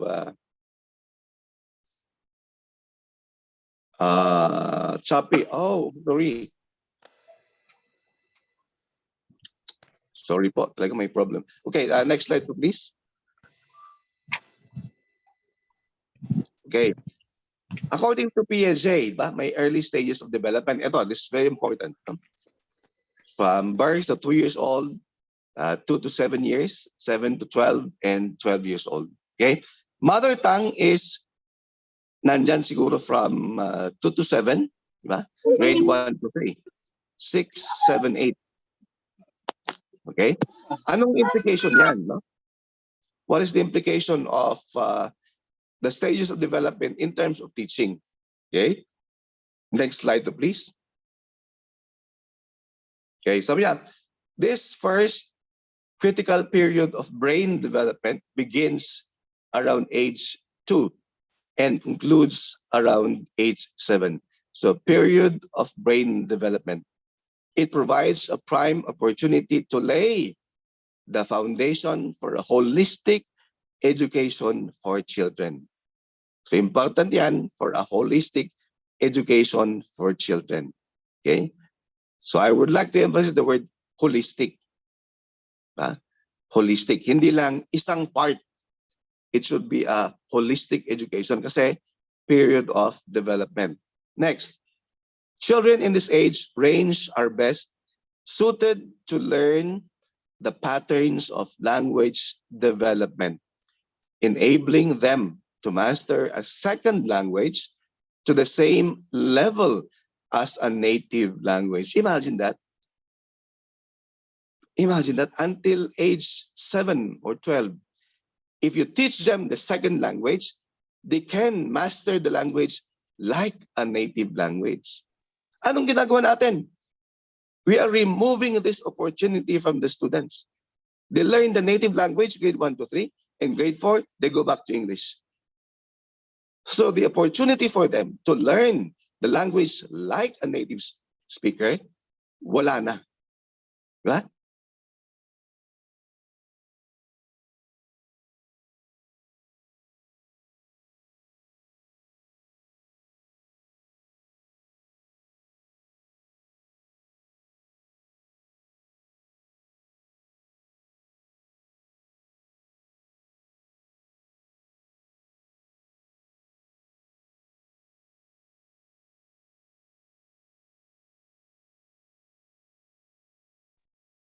Like that of the native speaker. Second language, for example, Bisaya, they can learn that outside. They can learn that with their classmates. They can learn that with their classmates. Okay, or they can learn that as a separate subject. We'll go that later on. Next. However, once children reach age 8 years old, their language learning proficiency decreases, and 7 second languages are not spoken as well as native ones. So age 8 years old, medyo pahirapan na yan na matuto ng second language, for example, English. Psychology, ba? This is psychology. And this has been proven, di ba? Age 8, mahirapan na yung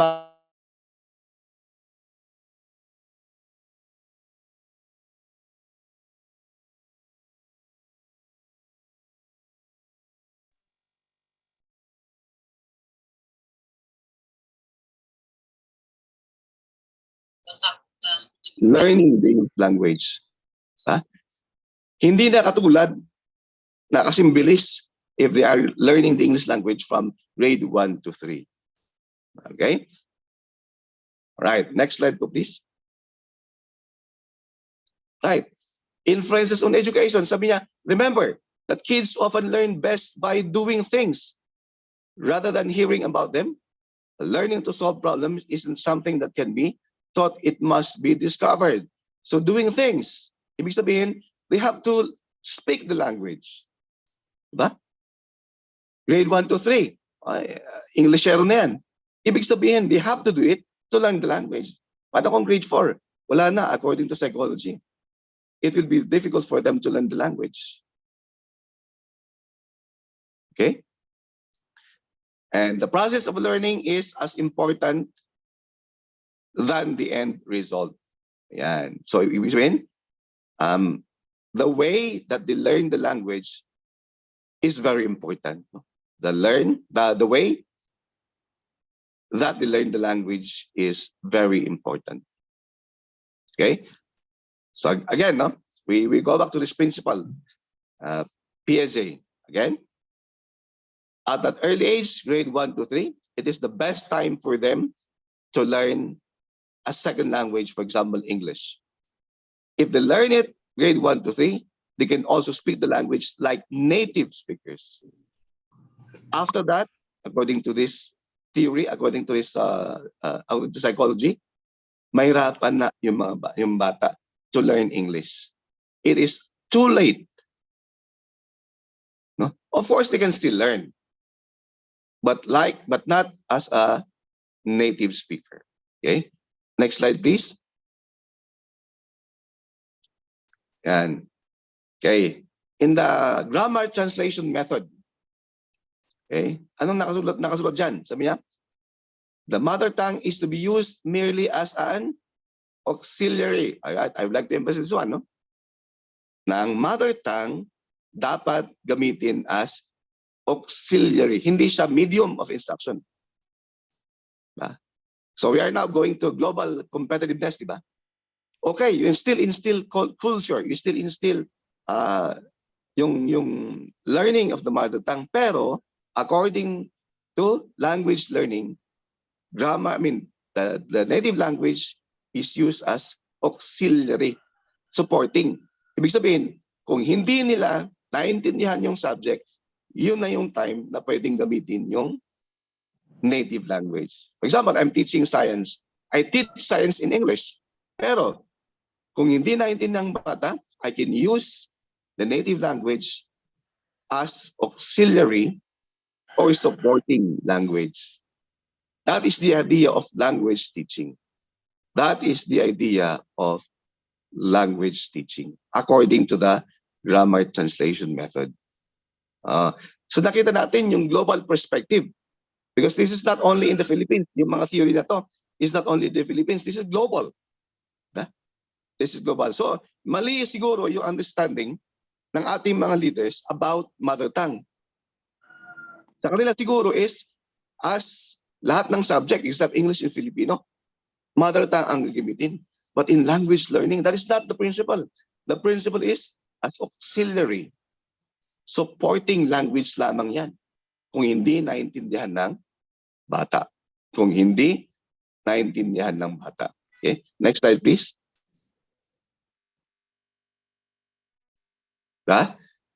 Next, global competitiveness. Alam po natin yung Education 4.0, di ba? fourth industrial revolution in education. Ba? Number 4, yung last na fourth, we have cyber physical systems, internet. You can control anything with the internet. That's the meaning. You can control anything with the internet. Are the terms in the internet in Bisaya or is it in English? Ayun yung tanong. Are the terms in the fourth industrial revolution in, for example, in Ilonggo, or is it in English? It's in English, of course. O, di ba? Kung hindi maintindihan ng bata, then translate it to the native language. Yun yung ibig sabihin ng global competitiveness. Okay? Globally, alam nila yan. Fourth industrial revolution. These are the terms in English. I know that as a student. Okay? Tapos gamitin po yung mother tongue. They will understand better the concept of the terms. Diba? Okay, next slide po please. Yan, of course, you know this. Okay, let me check kung alam po natin yung mga nakita natin dito. No? Let me just check the chat.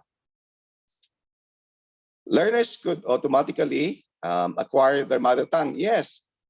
Kaya no need of having the MTB. Yes, as a subject in the curriculum. We discussed that yesterday, di ba? Behaviorist theory. By imitation. In the environment, they imitate how we speak at home, they learn the language. Tama po yan, sinabi nyo, no? Support na lang po. Yes, we are saying that in explaining concepts as the need arises, tama po.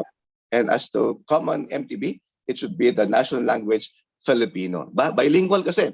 We always go back. Ang old system ng Philippines is bilingual, Filipino-English. So yung mga nagsasabi na dapat Filipino, tama po yan. Yun yung curriculum natin, ba? Who are now here in this profession. Okay? We have done it already before pa. Yes, tama po. There was a misunderstanding. Okay, Snapchat, yes, Instagram, WhatsApp, Pinterest, and TikTok, yeah, social media. There's no problem on mother tongue. Ang problema ay ang government para maintindihan ang UNESCO. Revisit the curriculum. Yes, revisit the curriculum. Okay, question. Tayo po mga teachers, di ba? We visit our social media. Is it in the mother tongue or is it in English? Ba? For example, we use YouTube. Is it in the mother tongue or is it in English? Sabi ng mga bata, English naman. Ba? Facebook, WhatsApp, Instagram, Snapchat, Twitter, TikTok, Pinterest, Instagram. They are all in English. Next, please. Next slide. Okay, exam. International exam. Is it in the mother tongue? It's in English. National assessment. Is it in the mother tongue? It's in English. Ba? So nakita natin yung mali doon, no? We teach the mother tongue and then exam English. So definitely they will get a low mark, di ba? Definitely tama yung result. Kanina pinakita natin. Dinalagyan na kayo. They learn in mother tongue, but the exam is in English. Next slide, please. Okay, work from home. Ba, yung online. Ba, anong ginagamit natin? Zoom. Right? Do we communicate in the mother tongue when we teach, when we work at home? No, we use English or Filipino. Diba? Okay, next slide please. Yan. Sa mga video conferencing applications, Hangouts, Google Meet, Microsoft Teams, WhatsApp, di ba hindi siya in mother tongue? Hangouts, Google Meet, Microsoft Teams, these are not in all the in mother tongue. WhatsApp, diba? Pero pwede nating ituro sa mga bata. This is Google Meet. These are the functions of Google Meet. Hindi maintindihan, use the mother tongue. Di ba? But we teach in English, kaya nga because of psychology. Kasi yung first years, importante yan na they will listen to the correct one and they use the language. Next slide, please. The Philippines, diba, is I think number 1 or number 2 in call center, diba? BPO. Bakit? Because of our ability, English ability. It's not because of our mother tongue. Diba? It's not because of our mother tongue. So, next slide, please. Okay. Mga shortcuts sa text. Diba? Ano yung mga number 1? Siguro, by the way, to ano? Number 2 is, I think, be right back. Alam natin yung AMG. Alam natin yung FYI. Ano kaya yung GK? Pati ako, hindi ko na rin alam to, no? Joke. Okay. Just Thank you. kidding. Just kidding. Thank you. All right. Maraming salamat po. LOL. Ano yung TTYL? Anyone? Talk to you later, Doc Alvin. Okay. Diba? It's all in English, diba? Ni Sia. Basig ka ng... Salamat po sa mga comments, diba? Yan, diba? Next slide po, please. Tumpa. Yan, diba? Everything that we see is in English. Number 8, the children are adept at learning a second language at a young age. Yun, nabanggit natin kanina. A large data indicates that it is a lot more challenging to study a foreign tongue as a grown-up than as a preschooler. Diba? Tama yan. Tayo, grown-ups, we learn as a foreign tongue, medyo pahirapan yan. No? As compared to the, kanina, according to psychology, grades 1 to 3 until 7 years old. A new report performed at the Massachusetts Institute of Technology, ayan, ba? Number 1 or number 2 na school to around the world. MIT, ba? Aside from Harvard, sabi niya, indicates that youngsters stay extremely capable of studying the structure of a foreign language lengthier than imagine up to age 17 or 18. Diba? Until 17 to 18 lang daw. Okay? Mas madali na to learn the English, foreign language. Okay? Next slide to please. Yan, kanina kahapon we discussed this, cognitive theory. Automatization, yung palagi mong ginagamit. No? It becomes automatic for us and for the children. Ba? Dapat grade 1 to 3, nag-English na yan. Pero grade 4 na siya gumagamit. So, it's too late. It's too late. No? Okay, next slide please.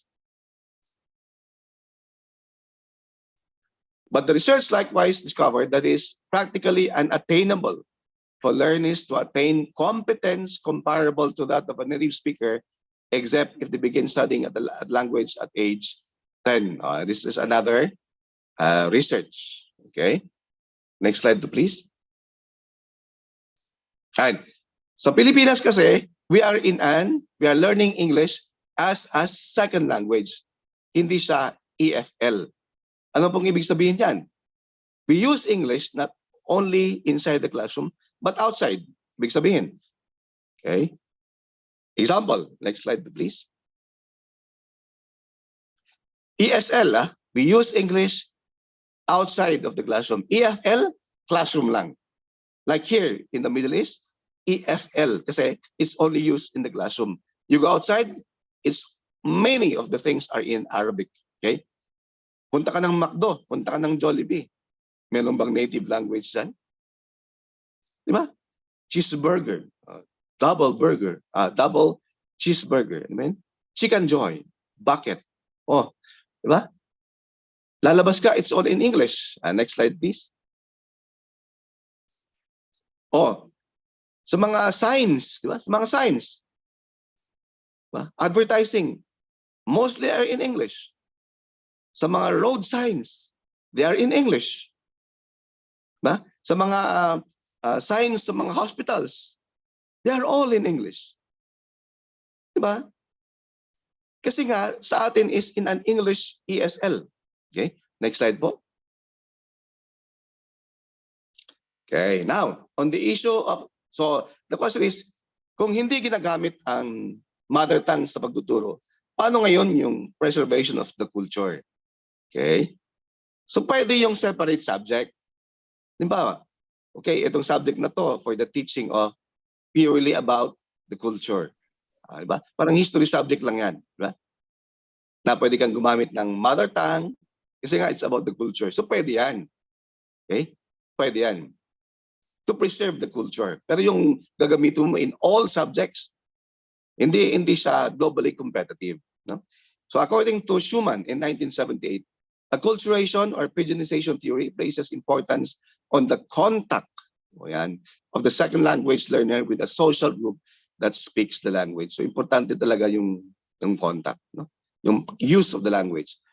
Learning a foreign language is significantly influenced by the level of public emotional closeness concerning the student and the culture of the target language. So yung use pa rin ng second language. Okay? Next, please. The learner needs to be in close contact with the target language by mingling with a social group that uses the target language. So, in the school, may mga chance sila to use the language. With this opportunity to constantly communicate in the target language, the learner overcomes the psychological distance or affective factors that prevent him or her from using the target language, like language shock, and culture stress. Kasi ang sinasabi ng ating leaders is, para hindi raw may parang the student will be at ease, no? Hindi sila mahiya to learn the language, to study. Kasi nga, you are using the mother tongue. Pero may ibang paraan, no? There are other ways to overcome the psychological distance. Yeah? There are other ways to overcome the psychological distance. As sinabi nga natin kahapon, meron yung motivation aspect. Okay? Right. Next slide, please. Tapos na pala. Okay. So what we're saying, no, what we're saying is, mother tongue, okay yan, no? But it is used as auxiliary and support language. Hindi siya medium of instruction. So English pa rin ang gamitin or Filipino, pero gagamitin ang mother tongue kung hindi naintindihan ng bata. Now, on the issue of culture, kasi yun yung point ng UNESCO preservation of culture, preservation of language, pwedeng separate subject. Okay? Pwedeng separate subject na yung teacher talaga, alam yung kultura. Kasi minsan, sabi ng iba, nagtuturo ako ng Bisaya, hindi ko naman masyadong maintindihan yung mga ibang language. So dapat, yung magtuturo niyan is somebody who's proficient in the language. Yan. So that is the end of my presentation po. Thank you.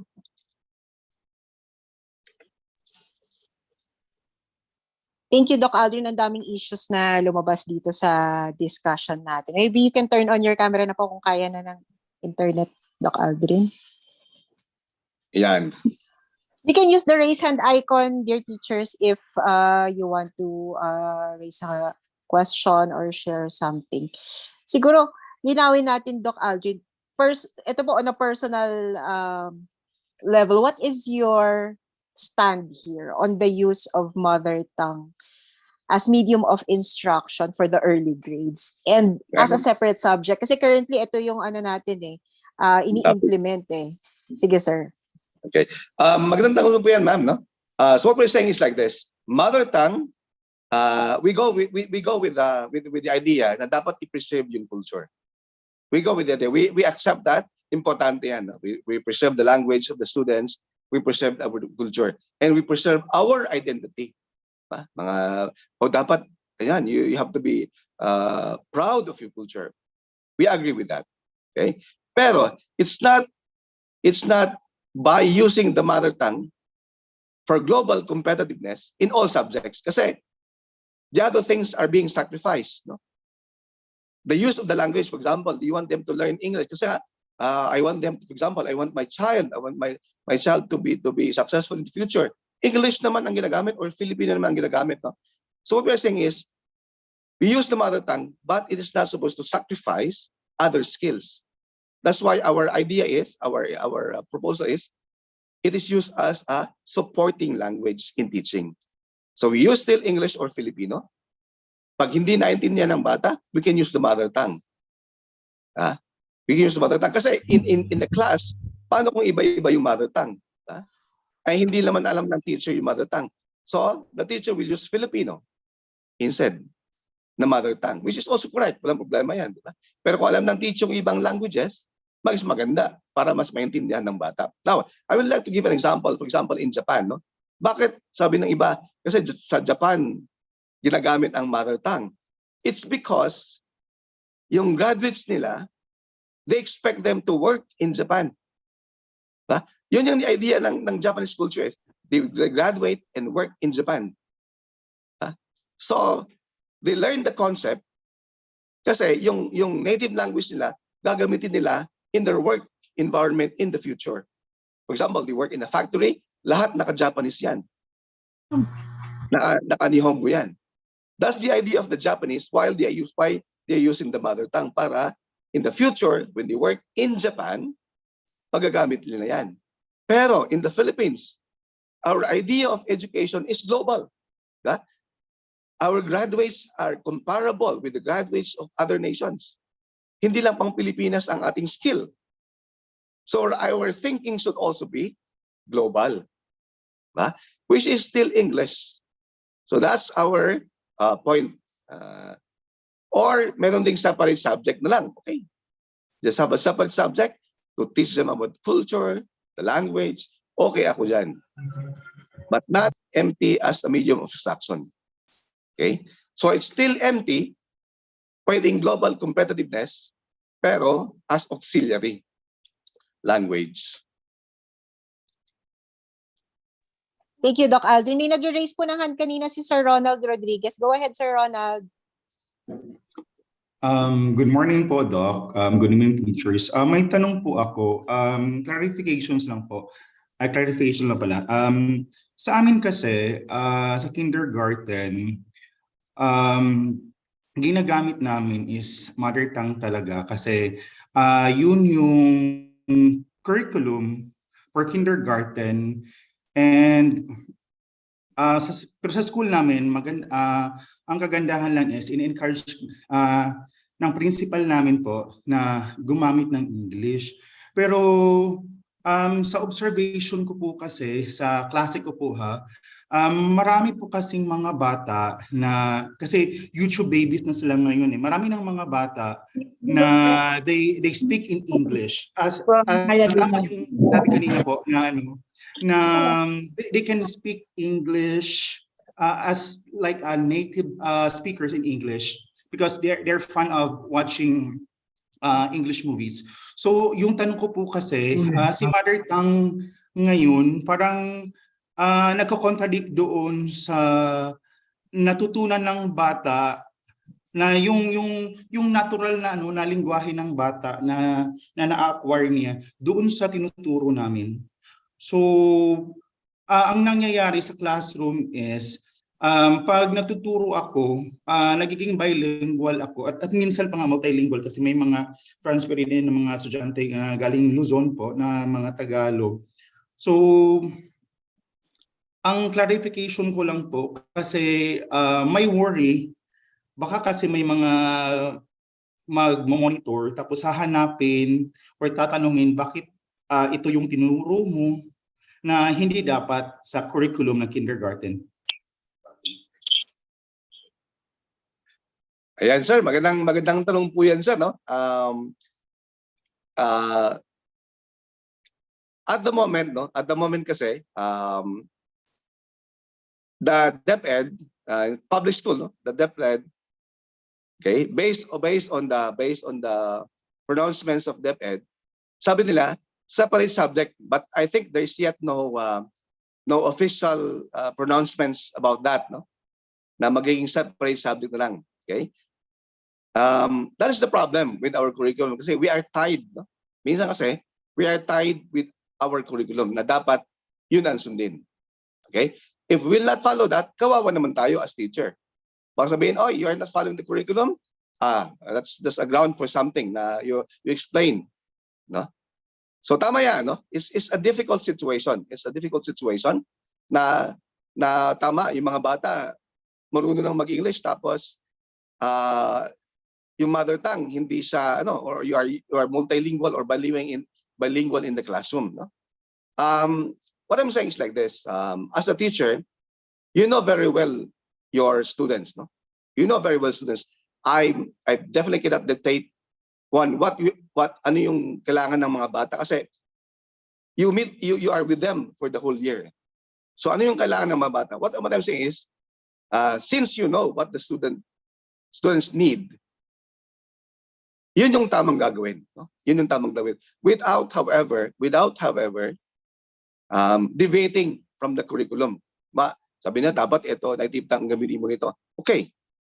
But incorporate also yung global idea of global competitiveness. Yung mga bata marunong na sa English language. Diba? So, you as a teacher, siyempre, mahirap din na mag-deviate ka. Diba?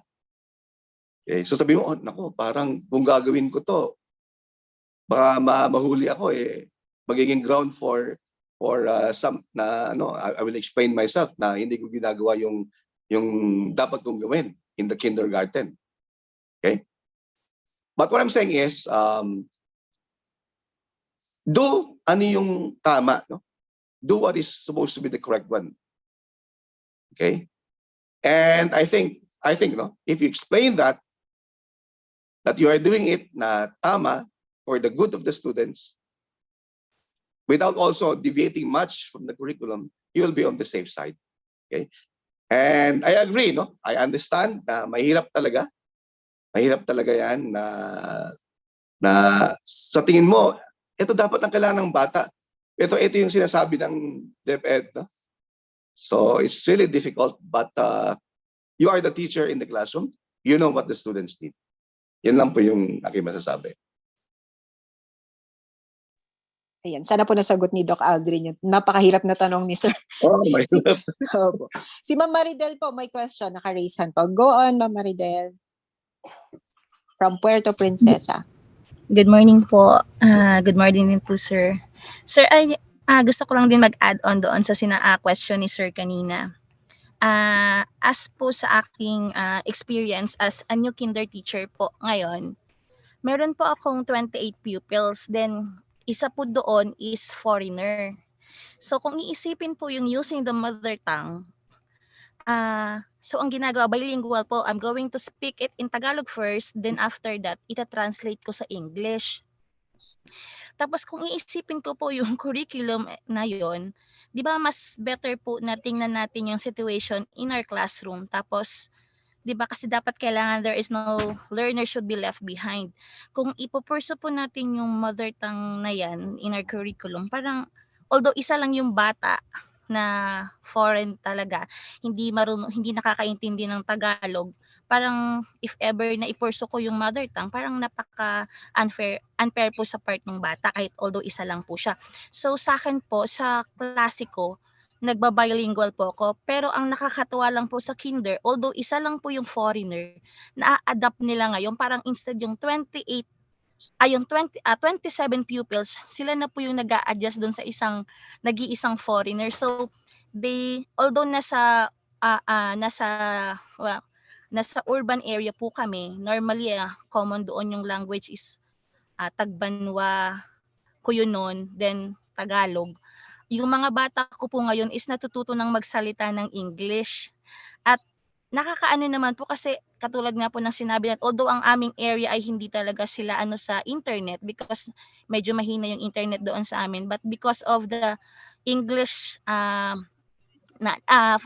speaker na kaklase nila, natututo silang magsalita ng English at tingin ko naman although hindi talaga sila common sa internet, pero naiintindihan nila yung sinasabi ng foreigner nilang estudyante. At nakabase po talaga doon. Agree po doon ako kay Sir na nakabase po talaga sa sitwasyon sa ating classroom po. Yan lang po saying po. Thank you. Ayan, thank you po ma'am sa ating sharing. No? But that's correct. No? Like for example, if you are teaching math, ang hirap naman, no? Kasi yung math is in English. Ba? Mga terms are in English. For example, science. The terms of science are in English, no? Di ba? Pero, yun nga yung point natin. Okay. For example, math, you still teach in English. Okay. For example, we add one apple to this another apple, it becomes like, for example, 2. Like, mga ganun, like just example. Pero, kung hindi maintindihan ang bata, pwede man gamitin ang mother tongue. So you say, okay, do you understand? Naintindihan ba? Diba? So yun yung point na, kasi what we are saying is, slowly, kasi yung, tama yung sinabi niyo ma'am, no? Na yung language kasi, na-adapt ng bata from the environment. Diba? Without them being taught officially yung English, they are now learning the English language. Even then, when they go outside the classroom, di ba? Diba? Yung mga language ng mga classmates nila, they will learn to adapt, they will learn to speak the language of their classmates. Yun yung effect ng environment. Di ba? Unless nga yung language is endangered. Ba? Kasi pag endangered talaga, kailangan i-preserve. So you should really put more effort to preserving the language. Pero kung alam naman na lahat naman nakakapagsalita, di ba? So still use the English language or Filipino, for example, in other subjects. Ganon. So that's the point na sinasabi natin na the mother tongue, kasi nga because of yung books, materials are still in English, gamitin ang English. Okay? Gamitin ang English kasi yung language na hindi naman endangered, they can learn that outside. Sa Tagalog. Diba? From Luzon to Mindanao. Siguro naman lahat ng millions of Filipinos can speak the language, hindi siya endangered. Di ba? So, or for example, let's say, ano ba mga common languages, no? Okay, so tama po yan, no? As a teacher, you know what is best for your students. But what I'm saying is, mother tongue is used as auxiliary supporting language lamang. Pero we still go back to the bilingual policy of the Philippines, English and Filipino. Okay? So i-add natin yung native tongue. Okay? So still multilingual pero not as medium of instruction. Okay? Still multilingual but not as a medium of instruction. Meron pa po tayong 2 raised hands. So si Ma'am Annalisa po followed by Ma'am Sally. Go ahead, Ma'am Annalisa. Good morning. Morning po. This is Morning from Cebuanong Binisaya speaker. Okay. So this is just a rejoinder or a comment. A rejoinder of what Sir has said a while ago, that there are 2, shall we say, functions of our mother tongue. Mother tongue as a subject and at the same time, mother tongue as MOTL, medium of teaching learning.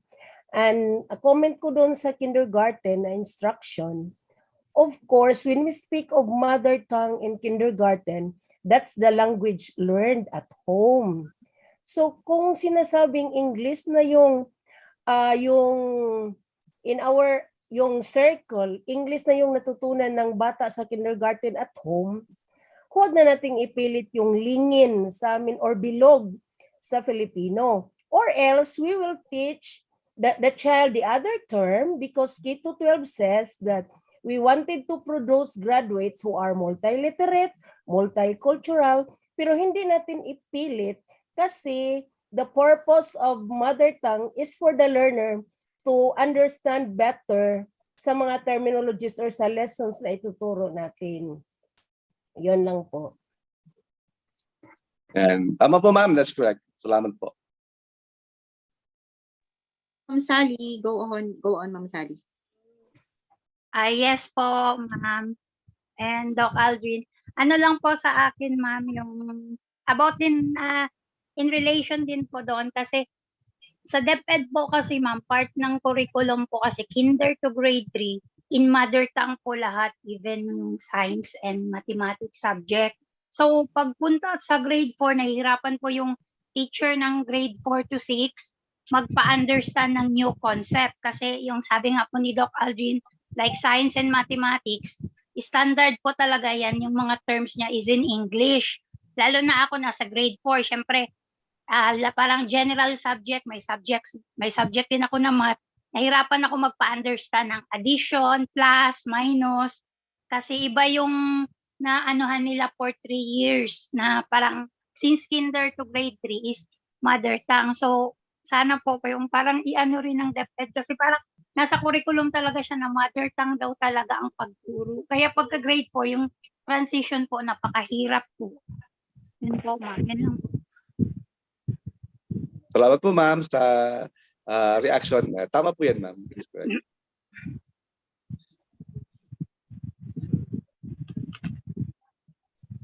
Doc Aldrin, siguro ang nakikita kong ano dito may mismatch between policy, yung mga those who are crafting policies and guidelines and those who are implementing it na sa grassroots, mga teachers. Parang hindi nila nakikita what are the problems in the implementation, trying to use it as the medium of instruction. Kasi kung titignan mo, parang theoretically, in an ideal world, mother tongue talaga yung although kasi ang basis nung mga research na pinagbasihan nila nung policy na ito is coming from monolingual community. Siguro ang mare-recommend ko, Doc Aldrin, sa mga teachers natin is they do parang policy research.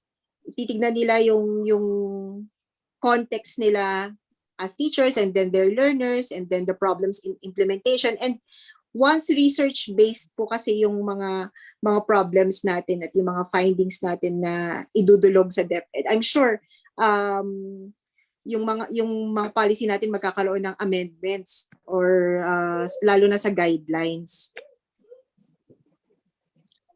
Yeah, tama po yun ma'am. I was looking at the reports ng UN, kasi they are always saying na it will enhance the learning of the child. I was looking kung ano yung research study na conduct, no? Kasi dapat may basis yung UN eh. Kasi mga 5 documents yun, no, ng UN. Pero wala akong mahanap na research-based na article na nagsasabi talaga na pag ginamit mo yung mother tongue as a medium of instruction, na-enhance yung learning ng bata, no? Kasi, for example, ang measurement is assessment, di ba? Paano mo nalaman na may learning ang bata? Because of assessment. So, diba, grades 1 to 3. After grade 1 to 3, dapat may assessment ng, for example, assessment ng science, assessment ng math. So, yung hinahanap ko na research na, meron bang research talaga that after grade 3, mas naintindihan ng bata yung science or yung math, yung hinahanap ko, pero I still don't have any concrete evidence or research about that. Okay? So siguro kung meron, kasi ang lumalabas lang is yung TIMS, no? TMMS, no? Na is an assessment, and bagsak ang Pilipinas. So yun lang yung model natin. So there must be something wrong doon sa concept of mother tongue as a medium of instruction. Okay? Kasi baka English nga yung exam, yung sinasabi ko, English yung exam, natutunan nila in the mother tongue. So, tama yun, ma'am. There's a mismatch. Okay? There's a mismatch. Kasi yung global competitiveness is, yung concept is global, international dapat. So, for example, reading comprehension, dapat yung learning sa Pilipinas is at par or is the same with other nations. Ganun yung globally na pag-iisip. Okay? So yun lang yung point natin. Thank you po. Doc Aldrin, meron pang isang raise hand. Siguro po last na po si Sir Edmar. Go ahead, Sir Edmar. Hello ma'am, narinig na po ba ma'am? Yes po. Sir, I'd like to ask sir your idea po. By the way po, I'm Sir Edmar Warain po from Panabo City Division. And currently, I'm teaching grade 2 po. So, sir, what is your idea po, sir, about mother tongue itself as a subject? Wherein there are terms, sir, being translated to mother tongue. Like, for example, sir, noun as pungan, pronoun as pulingalan, pungwayon, and so on, sir. Which is, this add terms na dapat po matutunan pa rin ng mga bata since meron po kaming exam. And by grade 4 po, gaya po ng sinasabi kanina ni ma'am, hindi na po siya madidiscuss anymore since mother tongue don't exist in grade 4 level. So ano po yung idea nyo po dito, sir? Thank you po. Yes, sir. Magandang tanong po yan. Ito yung idea. For example, you're talking about nouns. Okay, so We teach still in English. Nouns are names. Yan ba? Names. So for example, you show a bottle. Sabi mo, what is this? Is this a noun? Sabi mo, no, it's not a noun. But the name of the object is the noun, di ba? Ayan. Kung hindi maintindihan ng bata, sabi mo, okay, ang noun ay pangalan ng mga bagay. Ito, plastic. So yung noun is plastic, hindi mismo yung bagay na to. So that's our idea of mother tongue. Kung hindi nila maintindihan, use the mother tongue. For example, yung Tagalog, di ba? Pero it's not the term itself because the term itself, the noun, is global. So wherever they go, they meet the word noun, they understand it. Kasi nga, you explain them in their mother tongue. For example, let's say Tagalog. That's our understanding. For example, verb. Verbs are action. Words, di ba? Commonly. So, for example, mother tongue is Tagalog. Ito, nagpapakita ng mga galaw. Ba? For example, galaw is pananalita. That's action. Salita or talking. Talk, for example. So, yun yung understanding natin. No? It's not the translation of the English word into the mother tongue. It's not the translation of the English word into the mother tongue. Because that is not global. Kasi nga, wherever they go, US, Canada, noun pa rin yan. Ba? Noun pa rin yan. Pero, if you say noun, if they go to US and admit the word noun, alam ko yan kasi na-explain sa akin in my native language. So that's our idea na auxiliary lamang, tumutulong lang lamang yung native language para maintindihan ng bata ano ang ibig sabihin ng word na yun. Okay? For global competitiveness. So, halimbawa, reading. Marunong pa rin magbasa ng English, no? But, if hindi naintindihan yung kwento, pwede mong i-translate, pwede mong ikwento sa kanilang mother tongue. May mga words na hindi maintindihan, you can explain to them in the mother tongue. That is our point. The mother tongue as auxiliary, hindi siya medium of instruction. Kasi kung ita-transmit mo lahat, that is not globally competitive. Thank you, Doc Aldrin. Sa napasagot natin si Sir Edmar. Ma'am Annalisa, meron po ba kayong additional or was that your old break? Last na lang po ito, ma'am. Sir, I am with you when you said na may mali talaga.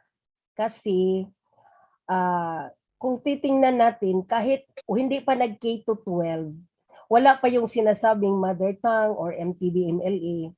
Whether we like it or not, pag nagtuturo tayo, hindi talaga pure English, pure Filipino.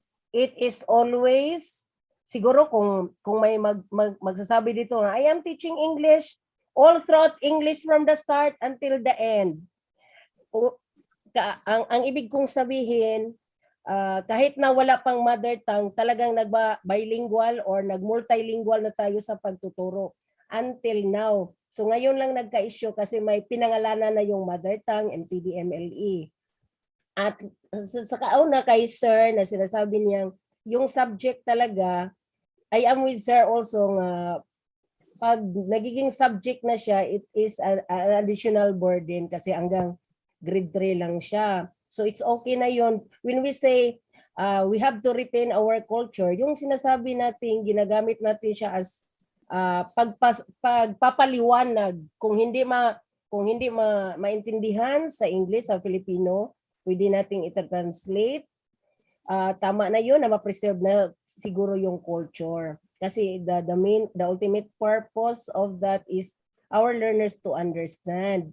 But it should be the translation of terms should be the least action to do. At least gugamit tayo ng iba't ibang clues para maintindihan. So, talagang may mali talaga. Kasi pag wala pang mother tongue, nagmo-multilingual na tayo para maintindihan ng bata. Still ngayon. And then, pag nadadagdaga na rin ang burden kasi nagiging subject na. Yun lang. Salamat po, ma'am. I agree po. Ang idea po natin is, for example, in the first, you say you are teaching English, no? So, straight English yan, ba? Straight English yan. At the first time, hindi maintindihan ng bata, translate it into the mother tongue. Ito yung ibig sabihin ng word na yan. However, slowly, slowly, if they will meet the word for the second time around, there is no need to translate. Our idea is slowly, no, they will gain proficiency in the English language. Kasi the first time, hindi ko maintindihan yan, pero na-translate sa akin in my mother tongue, alam ko na yan. So the second time they meet the same word, there's no need for translate, meaning they are slowly gaining proficiency. So importante yung mother tongue on that aspect, pero slowly, no? Slowly you are we are trying to uplift the proficiency kasi the next time they meet the same word, hindi mo na i-translate. So when they go to the upper levels, sir, ma'am, alam ko na yan kasi tinuro sa akin. So even if it's in English, science, math, no? English word, science word, math word, kasi alam lang sa elementary, there is no need to translate if you go up. So globally competitive, no? Kahit maging high school na yan, alam ko na yan. Kasi na-explain sa akin beforehand in my mother tongue. Diba? Pero hindi pwedeng every time na grade 1 to 3, paulit-ulit mo sasabihin na ito yung ibig sabihin niyan sa mother tongue. Grade 2, ito yung ibig sabihin sa mother tongue. Hindi. Kasi they should graduate. They should finish that part na na-translate mo na, alam na nila in the next level. So there's no need for translate the next level. That is our idea of mother tongue. Slowly, no? Nawawala yung translation. No? And they gain proficiency. But globally competitive na tayo. Yun yung idea po natin. Thank you po. Doc Aldrin, merong yatang rejoinder si Sir Ronald. Go ahead, Sir Ronald. Good morning ulit po. Pahabol lang po. Based on experience din po kasi, napapansin ko po, ewan ko lang po kung sa akin lang to. Ang napapansin ko po kasi using YouTube, mas marami pong mga nursery rhymes na in English. Mas marami pong mga finger play na in English. So, ito kasi yung para sa akin kasi mas ginaganahan yung bata na matuto kapag may mga kanta, may mga actions.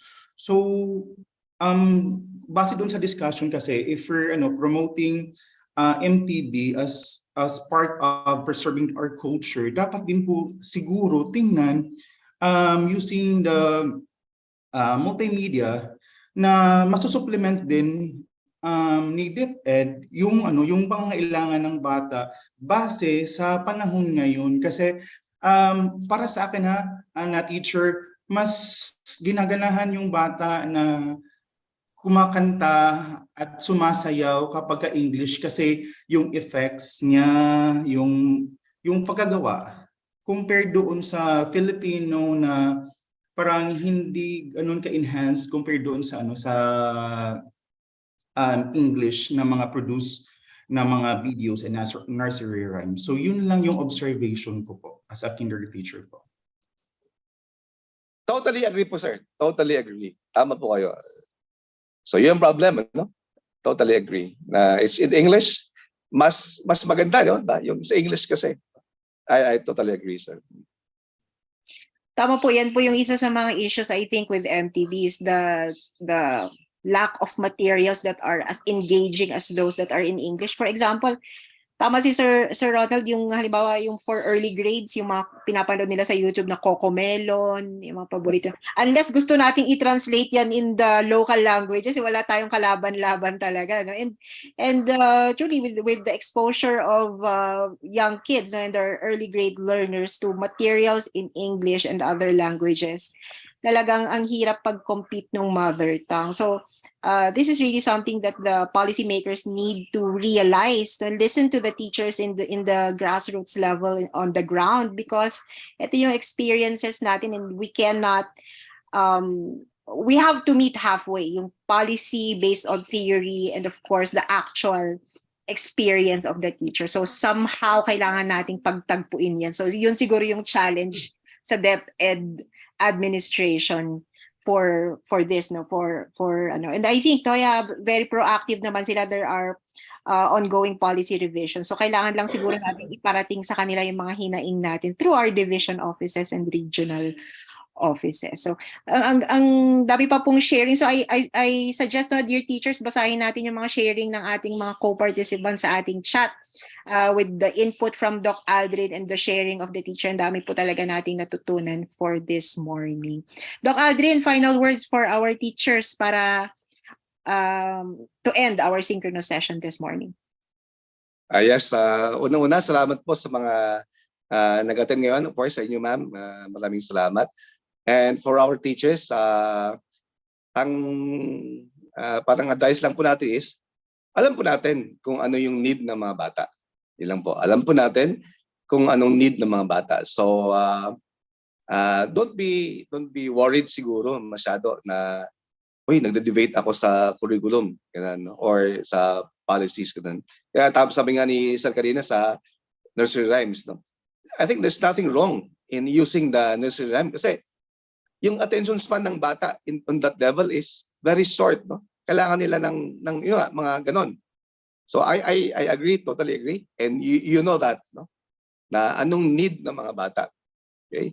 But consider the children as your children, and ano yung need nila to be globally competitive.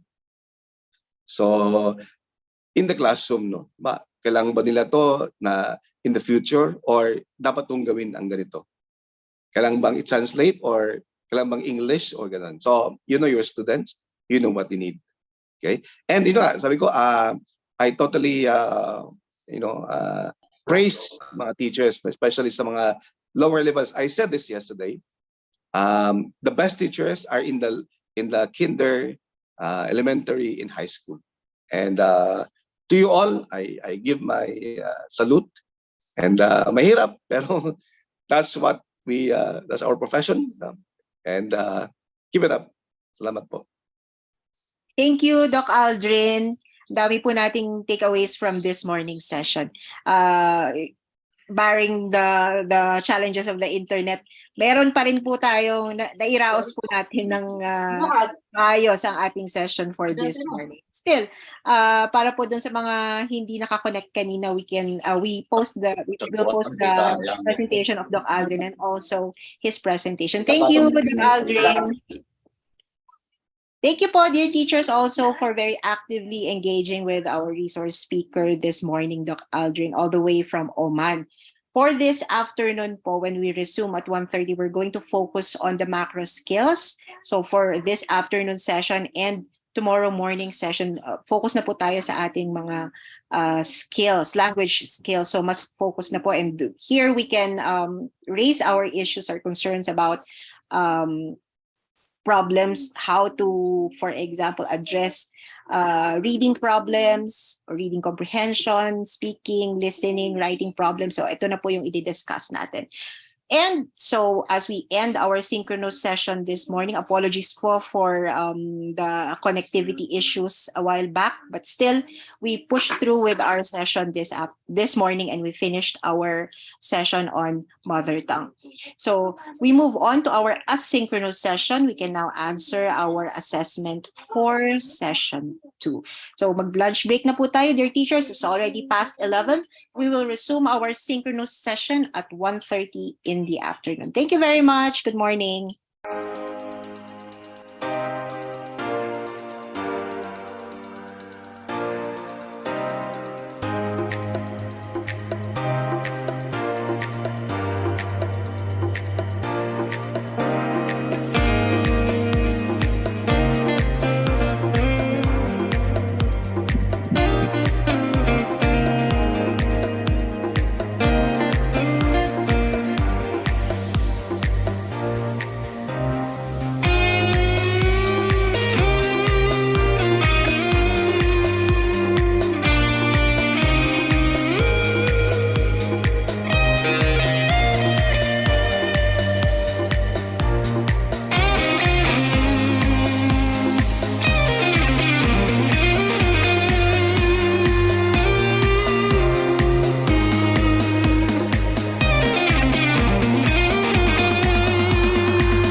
24 hours anymore.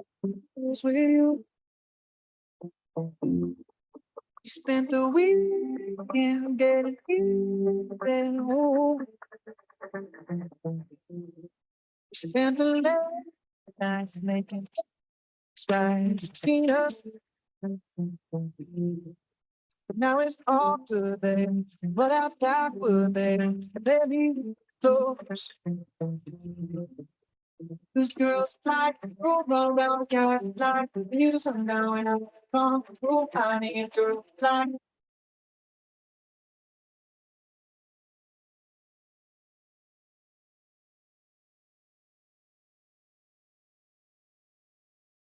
Vicks Vapor Rub. Ipahid sa dibdib, likod at liig. Ginhawa sa sipon at sakit ng ulo. One Vicks Relieve 6.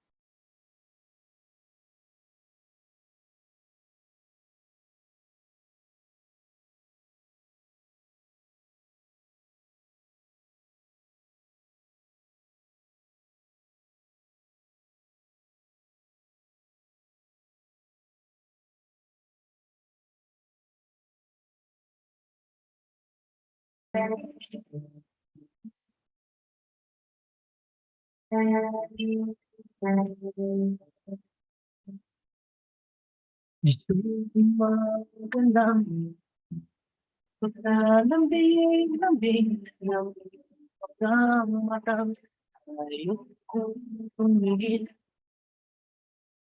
Ito